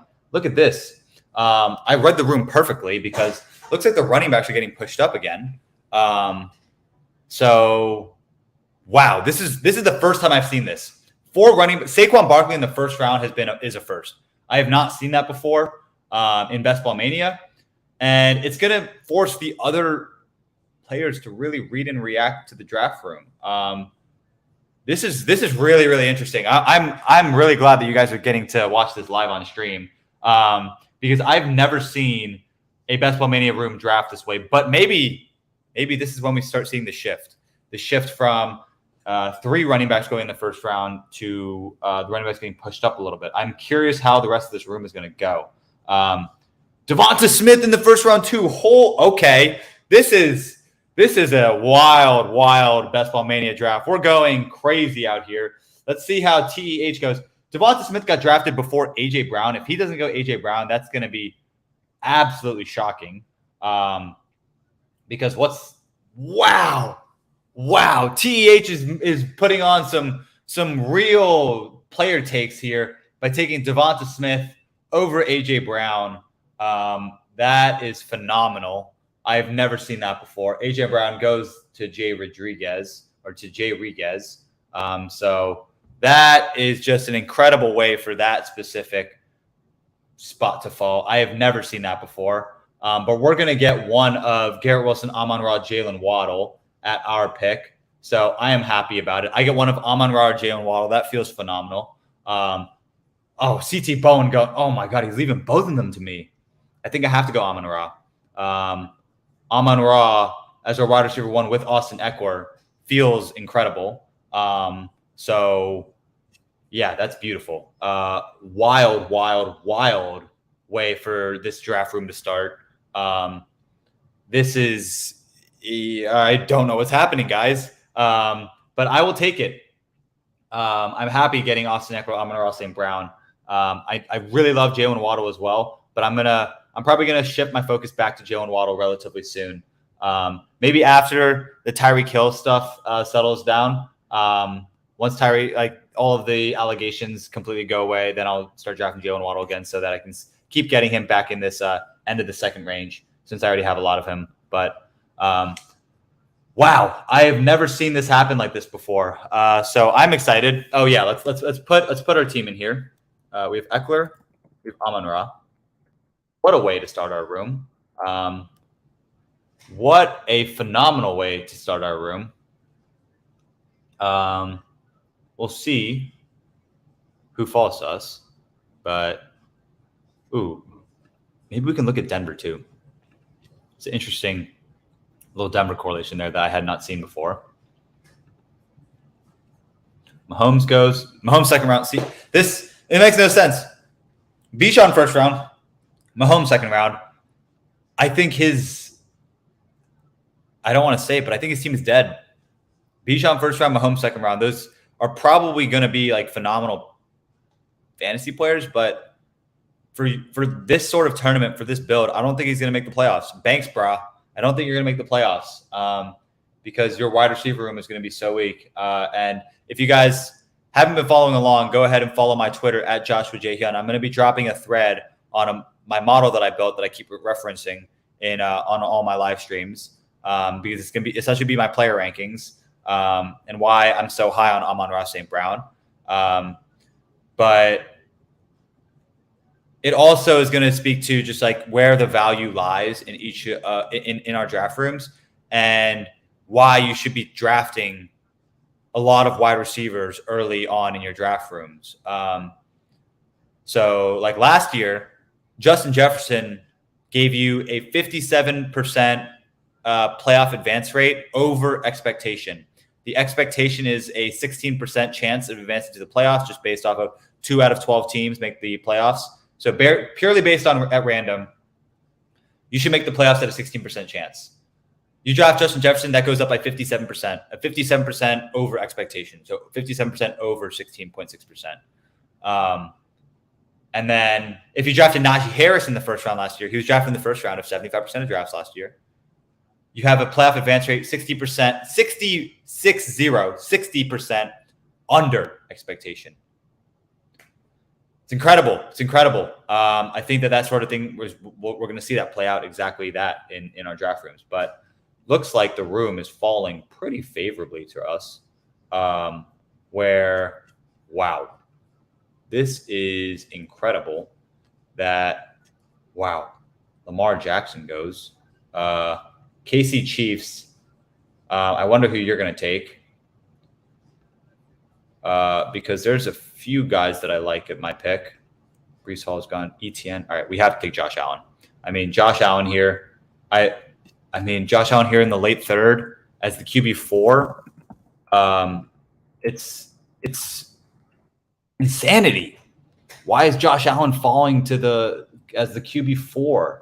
I know I've been talking Aaron Jones third round. What is happening? What is happening, guys? This is phenomenal. We have a robust running back guy going Saquon, Jonathan Taylor, Aaron Jones in the first 3 rounds. This is wild. We have the 3 dudes at the end going just straight wide receivers. I am blown away at this draft room. One of our premier guys is going to fall to us at our next pick. This is incredible. I really, really, really do not know what is happening in this draft room. I was going to say if Josh Jacobs falls to me, I have to take Josh Jacobs, but really, really interesting here. This is really, really crazy, guys. Our team is starting Josh Allen, Austin Eckler, Amon-Ra St. Brown. There are 2 which ways we could go with our next pick. Yes, model. I think I'm going to listen to you because I've never seen a team fall this way. And we like Jahmyr Gibbs a lot. We just drafted a Jahmyr Gibbs Amon-Ra team. So one of these other guys can take Jahmyr Gibbs. This guy went Joe Burrow, Najee Harris, guys. This draft is insane. This really feels like this could be the $3 million winner. This is exactly what you need. You just need to find a little bit of luck. And if CT Bowen, I hope you continue to go with your robust running back, grab like Jahmyr Gibbs or something. Or no, the way that he's drafting, he's probably not taking Jahmyr. He's probably going, Joe Mixon? He goes Joe Mixon. This is absurd. We're going to go ahead and take D-Hop. I cannot believe I just called that. That's crazy. Just based off the way he was drafting, it felt like a Joe Mixon sort of pick, and that's exactly who he takes. Wow, I've never called a Best Ball Mania draft like that so hard, just reaching a whole round on ADP on Joe Mixon. Wow, that's incredible. Guys, I think this is a $3 million winner. I think this is really it. Let's freaking get it. Almost every single year, the winning team gets drafted in June. Look at it today. It's June 22nd. What a beautiful day to draft a winning roster. I think D-Hop is either going to the Bills or the Patriots. I really, really do. So D-Hop here, we have some sort of correlation with Josh Allen, either as a bring back or as the wide receiver 2 after Diggs. But this draft is Wild, guys. This is a fun one. This is beautiful. Let's see who else we could be taking. The model. Wow, the model wants Herbert. I do not think I'll be taking Justin Herbert. Joe Mixon, unfortunately, got taken. Wow. I am truly blown away by this draft room, but I hope one of my wide receivers falls back to me. I'm not going to be taking Justin Herbert, even though this guy's easy model wants me to take Justin Herbert. It just doesn't feel right to take 2 elite quarterbacks, and I will not be doing it on a Josh Allen team, not on a $3 million team. TJ Hawkinson. Oh, and this started off weird. Jamar Chase 101. Wow. This whole draft is completely crazy. Find me another Best Ball Mania draft board that looks like this, and I will give you $20. I'll give you $25. I'll give you a free Best Ball Mania entry. If anybody in the chat right now can find a draft room that looks like this. So here's Banks Bra. This dude's team is dead. CT Bowen. This dude's team is dead. TEH. This dude's team is dead. So we're drafting, and we have 3 dead teams already. That brings our advance rate already from a 2 out of 12 to 2 out of 9.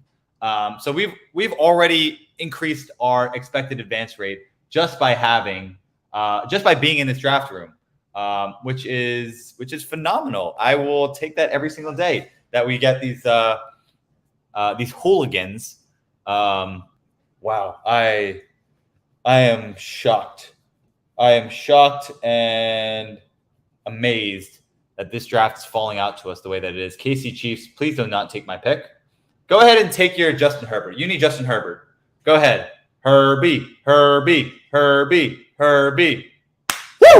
I didn't want Michael Pittman either. Give me DJ Moore. Oh, my God. I cannot believe this draft is falling this way. Wow. This is crazy. I am shocked. Our draft so far, guys, is Austin Eckler, Amon-Ra St. Brown, Josh Allen, DeAndre Hopkins, DJ Moore. This team looks really nice. And I am loving it. But we went ahead and grabbed Mr. DJ Moore right here. I don't know why he's not showing up on that thing.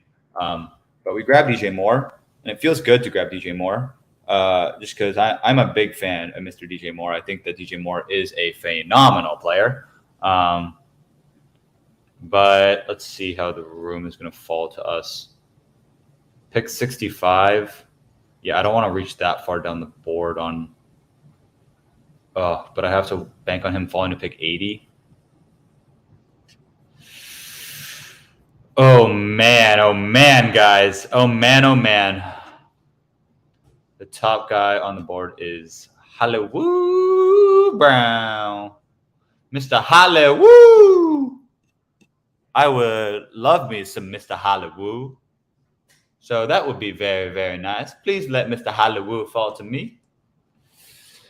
Alan What is happening, guys? I don't know what's happening. Give me the $3 million. What the hell? Yeah, please. Come on. Keep letting them fall. Please. What is happening? Folks, what is happening? This is something else. This is beautiful. Yeah, we're definitely have to build in some more correlation, but in terms of guys that are just falling to us, like, this is nice. Yeah, so Tank says definitely need to catch a draft with Team 12. Team 12 for all of you guys interested. Oh my God, Hollywood fall here too. I think I need to take me some Hollywood. I'll take some more Hollywood. Hollywood is our wide receiver 4. Feels pretty nice. Yeah, his username is TEH4. So TEH4, thank you for your donation. I appreciate you donating for the entertainment of the draft room. This is a beautiful team that we are building. So far, our roster, guys, is Josh Allen, Austin Eckler, Amon-Ra St. Brown, DeAndre Hopkins, DJ Moore, and Hollywood Brown. This feels like a really strong roster, and I'm going to continue to build it out this way. We got 2 Browns. And yeah, there are a few guys which I definitely want to be grabbing, and we're going to do our best to grab them. We'll hope and pray that our next guy falls to us. It's going to be cutting it close, but since the room has just been gifting a number of very talented players, I am hopeful that it falls to us that way. But Hollywood is a guy that puts up huge points whenever he's healthy. Whenever he's healthy is the key caveat there. But yeah, Hollywood's just a phenomenal player. I cannot believe this room is falling to us the way that it is. And we're just grabbing pure value all over the place. DJ Moore in the 5th is crazy. Hollywood in the 6th is pretty nice. D-Hop in the 4th. Josh Allen late 3rd. Eckler, Amon-Ra. This team is built very, very nicely, and it's built to win it all. And I love the way that this team is getting built. Wow. I mean, I think we'll have to stray if it falls to us, because I wouldn't be able to pass on him. I don't know if you guys know who I'm talking about, but there is one guy that catches my eye. We'll see if he falls to us. The front end has been pretty decent. 101 has been a little wild, but the rest of his draft has been pretty good. All right, Kyle Pitts did get taken. Kyle Pitts was the one that I was referring to. If Kyle Pitts made it to us at pick 80, I think I would have to take him. I think I'd have absolutely no choice. Banks, you can keep taking your running backs. Banks takes his first wide receiver, Quentin Johnston, rookie wide receiver, so that feels crazy. So Banks, brah. Appreciate your donation as well. We just need to fade G, Flem, and KC Chiefs. Hopefully, okay, so KC Chiefs did go bully tight end, Rashad Bateman to get that stack. Hopefully, KC Chiefs lets our last guy fall to us, and he does. We're going to go ahead and take Gabe Davis. That feels really good, just to get that really, really nice stack. That is beautiful. I really, really like that pick right there. We have our 5 wide receivers through 7, and then now we can pivot and start looking to the other positions. I think David Montgomery is probably going to be the preferred pick. DeAndre Swift is also a pretty nice, juicy pick there as well. I was thinking about Dallas Goedert, but I think taking Gabe Davis there made a little bit more sense to stack him with Josh Allen. I know we could also operate with just a naked Josh Allen, but I like Gabe Davis's touchdown scoring abilities. So, and yeah, the other play I could have done was like a Dallas Goedert and hope for DeAndre Swift to fall to 8-5, but I didn't think that it was going to happen, and I was right. DeAndre Swift can take him right there. But these next few picks are all going to have to be Ghost Card says, funny thing about BBM is your favorite teams gets knocked out week 15 and your ugly teams make the finals. Hey, if I can get one team to make the finals, I will be insanely happy. I think that I will hopefully be able to get one team to make the finals. I've been building out my teams to make the finals, so maybe they don't necessarily win it, but I'm building them to make the finals. I want to be able to John Bates 8-1. What is happening, guys? I really hope this draft doesn't get canceled, because this man over here in the 12 spot is just wilding out. John Bates in the 8-1 just feels really, really odd. TEH4 is just, maybe he's doing it for the stream. He's helping us out. He's trying to boost our engagement just by having insane picks out here. Goes Devonta Smith over AJ Brown. Goes at least it took Devontae Adams. Goes Alan Lazard in the 6th. John Bates in the 8th. But maybe that's a take. Maybe we have to be drafting some John Bates guys. CT Bowen is also donating to the stream, taking Saquon. Takes Rondale in the 8th round. We're going to take Mr. David Montgomery here. Stack him with Amon-Ra. Feels good to get the David Montgomery Amon-Ra stack. And David Montgomery as our RB2 feels pretty solid. My model likes David Montgomery. This model likes David Montgomery. But this is a pretty cool tool. I really, really like this tool. I recommend all of you guys use this as well. It's been pretty fun drafting with this tool. But there are a few players that definitely catch my eye. I don't think we need to be drafting any more wide receivers in this range, and this model agrees as well. Definitely need to get more running backs, though. Running backs are the key. And we're just going to stack a bunch of running backs in these next few rounds. So we'll see who falls to us at 104. I guess the only other guy that we could consider maybe is like a JMO, but I don't think JMO works as in this build because we have to just be hammering running backs in this range. So we'll see who falls to us. Ghost Card says I was in a DK draft where someone drafted 10 straight QB starting in round 3.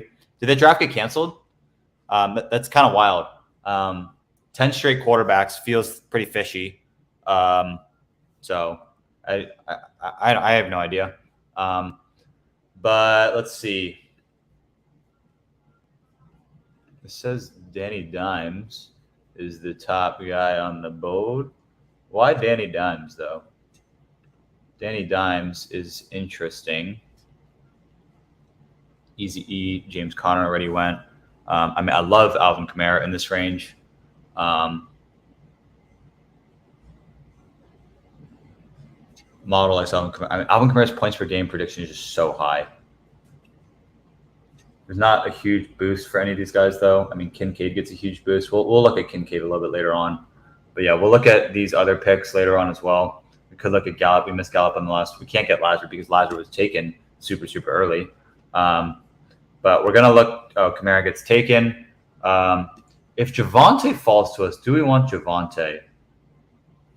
The model doesn't have any opinion on Javonte Williams. My model hates Javonte Williams. And we could take Gibson because we don't. We've been talking up Gibson all offseason, and I'm a massive fan of Antonio Gibson. Could look at Damian Harris as well. Damian Harris is a really intriguing one, especially with the Josh Allen, Gabe Davis. Damian Harris, that'd be a pretty nice little stack building out. Antonio Gibson doesn't fit this team since I wasn't able to get Ayuk. So we will see. We will see who we grab at our next pick. There's a few ways we can go about it. We have gotten decent ADP value on each of our players. So yeah, this room is crazy, guys. Javonte does offer a ton of upside. What would happen if I put in Javonte right here?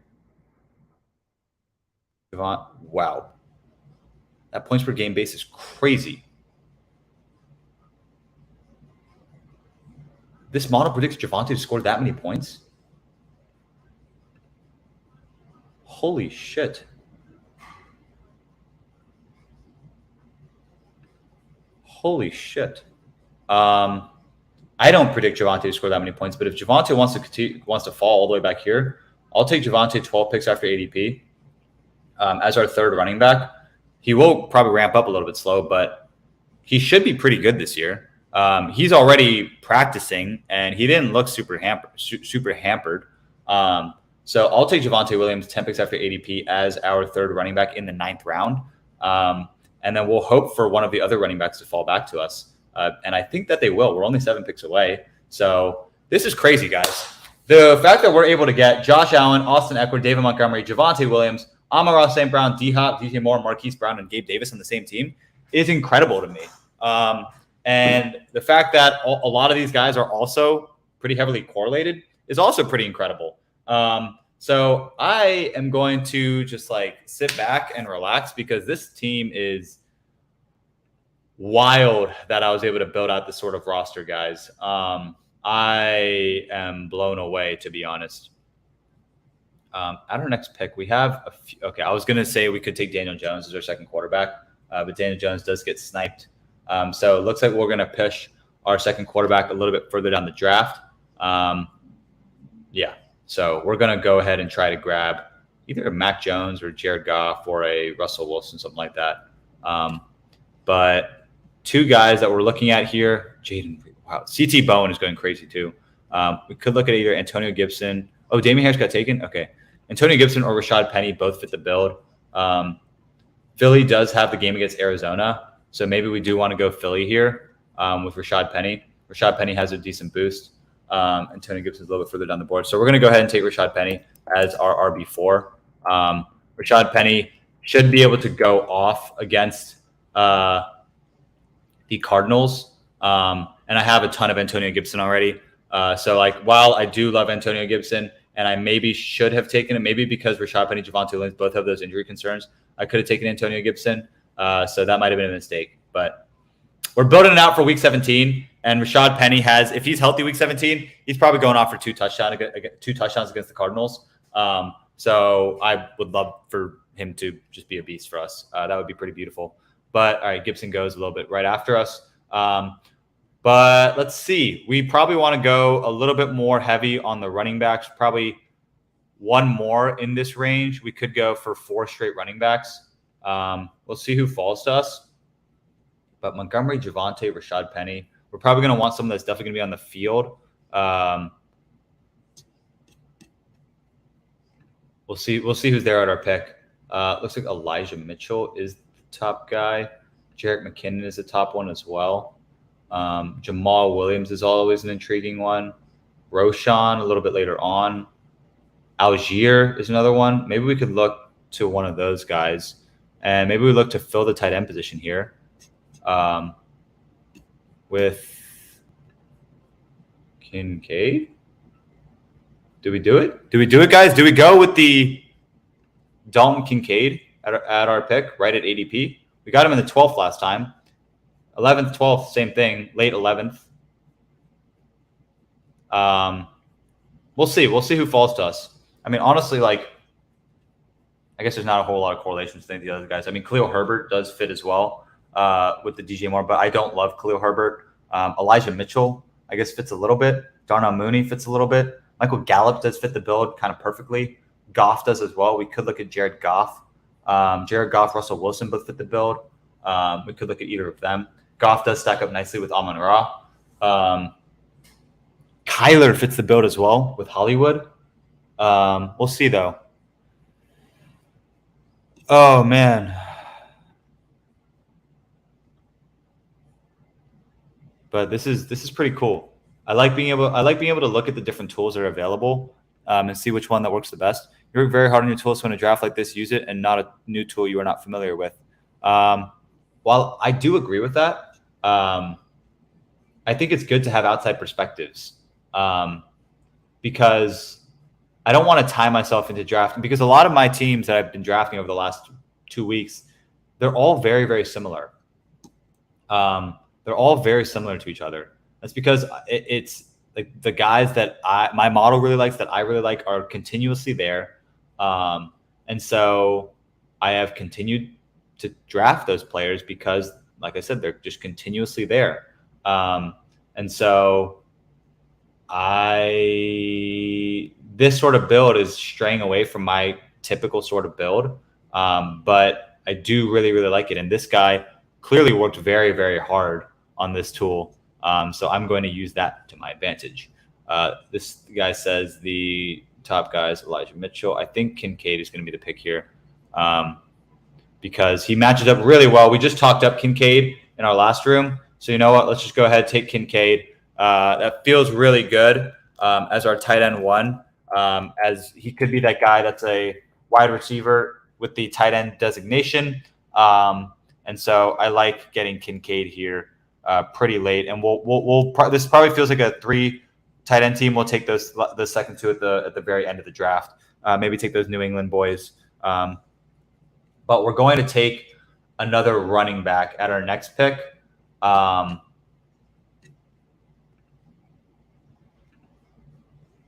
Or could go, You know what I'm going to try? I'm going to try for a very specific build. We're going to push the running back down the board a little bit, and we're going to try for a very, very specific build. I'm going to try to be sneaky about it. Elijah Mitchell is falling, but I don't know if I want to take Elijah Mitchell here. he could work out for us, but there's not a lot of correlation. I know we've talked about not needing correlation from our running backs, but I think that I want to work with the players that I already have and focus a little bit more on those specific games. So, all right, Elijah Mitchell got taken anyway, so it doesn't even matter with that argument. We have our okay, Dulcich got taken. That's okay because we're going to focus on grabbing Russell Wilson here, who should be a pretty stable sort of player throughout the season, and he'll help fill that Week 13 bye for us. And then we're going to look to grab a very specific player that I know you guys all know how much I love this particular player. 162, that would be a reach. Okay, only 10 picks. So that because of all the value that we received earlier, we have the luxury now to reach on our next pick.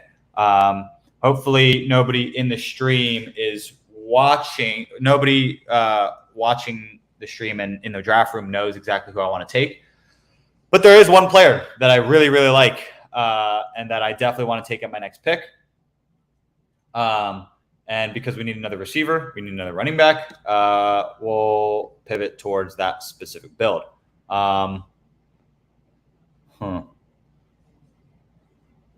Yeah. Let's see who falls to us. I think he's going to fall to us because he will be a reach at his ADP. But yeah, this team feels really, really good, guys. I know a lot of people don't like Rashad Penny. I think this the asymmetric upside that Rashad Penny offers at his ADP is just incredible. Like Rashad Penny, if they give him the rock, he's going to go berserk. Just because when he's healthy, he's one of the best running backs in the NFL. I know when he's healthy is a pretty big caveat with a player like Rashad Penny. But he's playing the Arizona Cardinals Week 17. The Arizona Cardinals.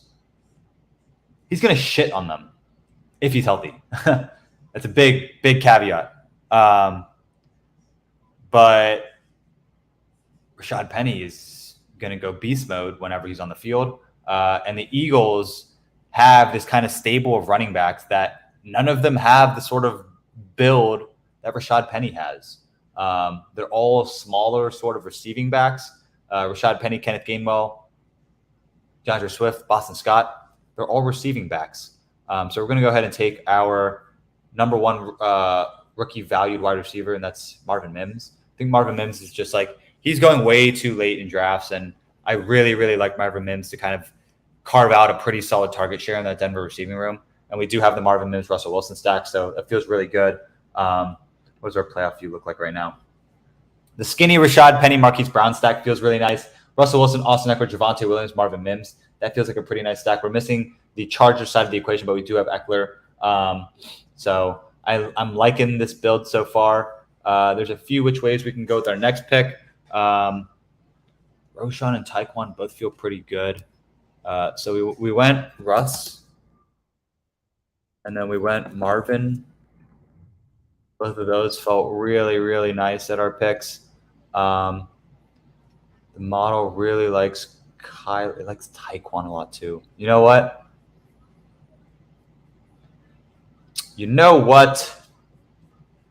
Taekwon or Roshan? Roshan has fallen pretty far past ADP.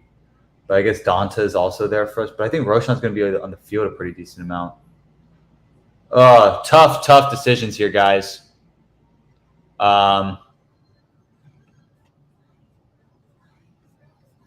Danta's here at pick 168. Really interesting out here. Because Roshan was a guy that we should have considered at our last pick. But if we take Roshan, Taekwon isn't making it back to us. But I think that's okay. I think we want the Chicago boy. Because I really like the Chicago team to take the step. And they drafted Roshan. And Roshan could be a huge value down here in the 14th. So I'm going to go ahead and take Roshan as our fifth running back. 12 picks after ADP to make up for the Marvin Mims. And then if Taekwon falls back to us, that'd be great. I don't think he will. But yeah, we feel pretty good about Roshan Johnson. He offers a little bit more of that pass catching upside that the Chicago Bears are kind of missing on their team right now. But this build feels absolutely incredible, guys. I haven't received the luxury of building out a team this powerfully yet. And it feels really good. Like, look at all these correlations. We'll grab another New England guy later on, probably at the tight end position. But yeah, this feels like a 2. We're going to want 2 more receivers, that's for sure. 2 more receivers, 2 more tight ends, 2-5-8-3. That probably feels pretty good if I go 2-5-8-3. Who does this thing want us to take? Dawson Knox. Go both Buffalo tight ends? I guess that is acceptable with the sorts of players that are available to us. We'll see, though. If somehow Algier makes it to us, I think we'd have to take Algier. Algier, super run-heavy team. Algier gets taken. Donta, another super run-heavy team. We'll take both Chicago running backs, and then we could do like a 2-6-8-2 and just grab 2 tight ends, just banking on Dalton Kincaid to be something. But what wide receivers does this thing recommend? I know Khalil Shakir. I don't want Khalil Shakir. Curtis. Yeah, we could look at Curtis. Maybe taking Gibson and then Curtis would have been a much sharper play instead of having the Rashad Penny, Marquise Brown stack. But I do like the Rashad Penny, Marquise Brown skinny stack for a potential Week 17 shootout. If DPJ makes it back to us, I think we could take DPJ. And that would open us up to like Tyler Conklin. Rashid Shaheed is an interesting one too. And that opens us up to like Cade Otton bring back. It also opens us up to Foster Moreau. ZeroXD asks, what's that sheet? This is actually a publicly available sheet. I will share it with everybody on Twitter. So follow me on Twitter at Joshua J. Hyun, and I will post it for everyone on the stream today. So yeah, a little sneak peek for all of you at home. But I think 2, 5, 6, 1 right now. We have 3 picks left. We're definitely going to want to go 2 more tight ends. If Donta falls here, we could just go both. Yeah, I think we want to go Donta. We can just go both Chicago running backs. Just stack both of them because both of them are so cheap. It gives us a lot of outs at that position, just going both of them. Real Foreman. Donta Foreman. Just grab both of the running backs. That feels pretty good. Wide receiver. Wow, the model really likes Tim Patrick, a wide receiver. I don't know if I love Tim Patrick, but hey, if it fits, I sits. Curtis Samuel is there. Kyler Murray is also there, but I don't think we want to take 3 quarterbacks with the Josh Allen build. That feels a little gross. And I think we're done at running back. We already have 6 of them. We don't need any more running backs. I think we'll go 2 more wide receivers, 1 more tight end with our last few picks. Could go Paris. Could go Hodgins. Could go Wandale. What's happening? Did it freeze? Might have froze a little bit, but that's okay.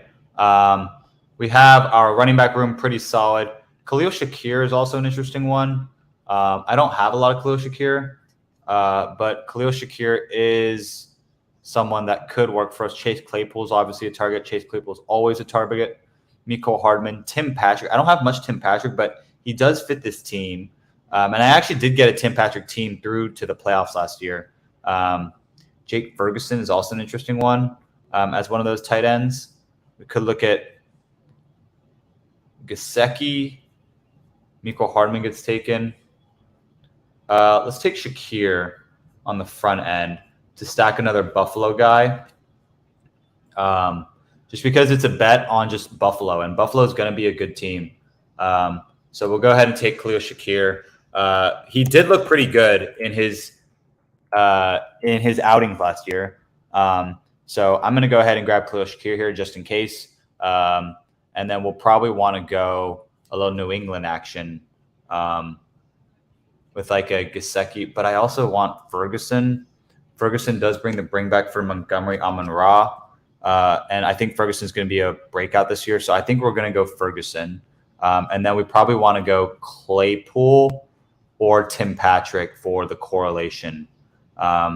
So we'll see. We'll see. It looks like in every single Best Ball Mania draft that I did today, Kyler Murray he's just slowly falling and falling even further. So we might be able to get more Kyler Murray later on. I mean, my model has Kyler Murray. When he plays, he's going to be QB7 in points per game overall.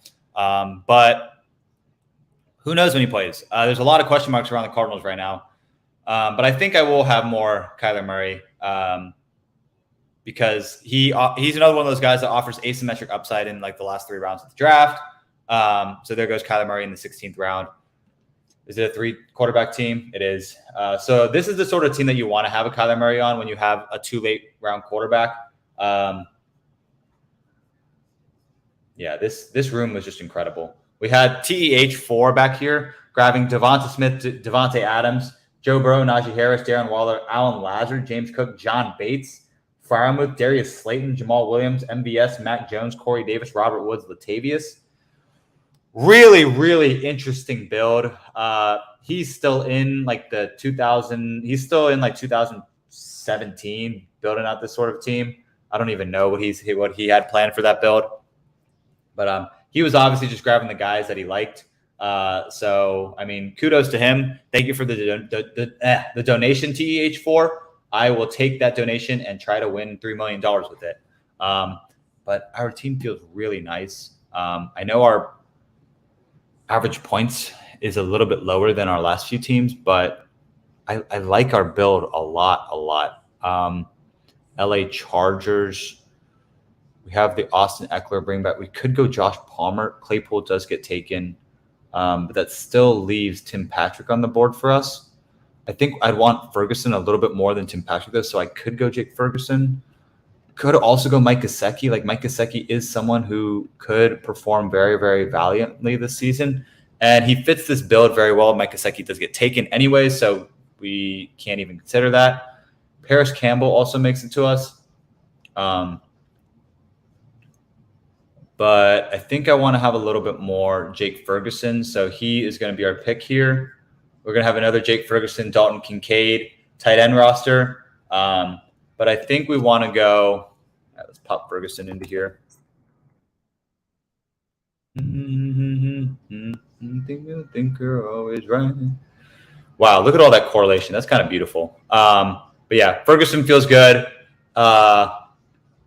Tim Patrick fits the build. We're going to want to go 7 wide receivers since we went or 8 wide receivers, a little 2-6-8-2 build. Paris Campbell, Tim Patrick, they both fit. Josh Palmer fits very, very well. We could go Josh Palmer with this team. But Tim Patrick, I think, fits the build a little bit better because I already have a decent amount of Josh Palmer and I don't have much Tim Patrick. So Tim Patrick does fit the build a little bit better. I don't think I want Michael Wilson on this team. Michael Wilson could be a completely dead player. Greg Dortch is interesting. Josh Reynolds. Deontay Hardy also offers interesting upside from another Buffalo pass catcher. Yeah, this is going to say Tim Patrick. So I think Tim Patrick is going to be the pick. Tim Patrick feels like the best player. And Tim Patrick was seen at the Denver Nuggets game sitting next to each other. So there's that narrative going for us. Let's see who TEH takes. Cordero Patterson, that's a great pick from TEH. TEH, that's a great 17th round pick.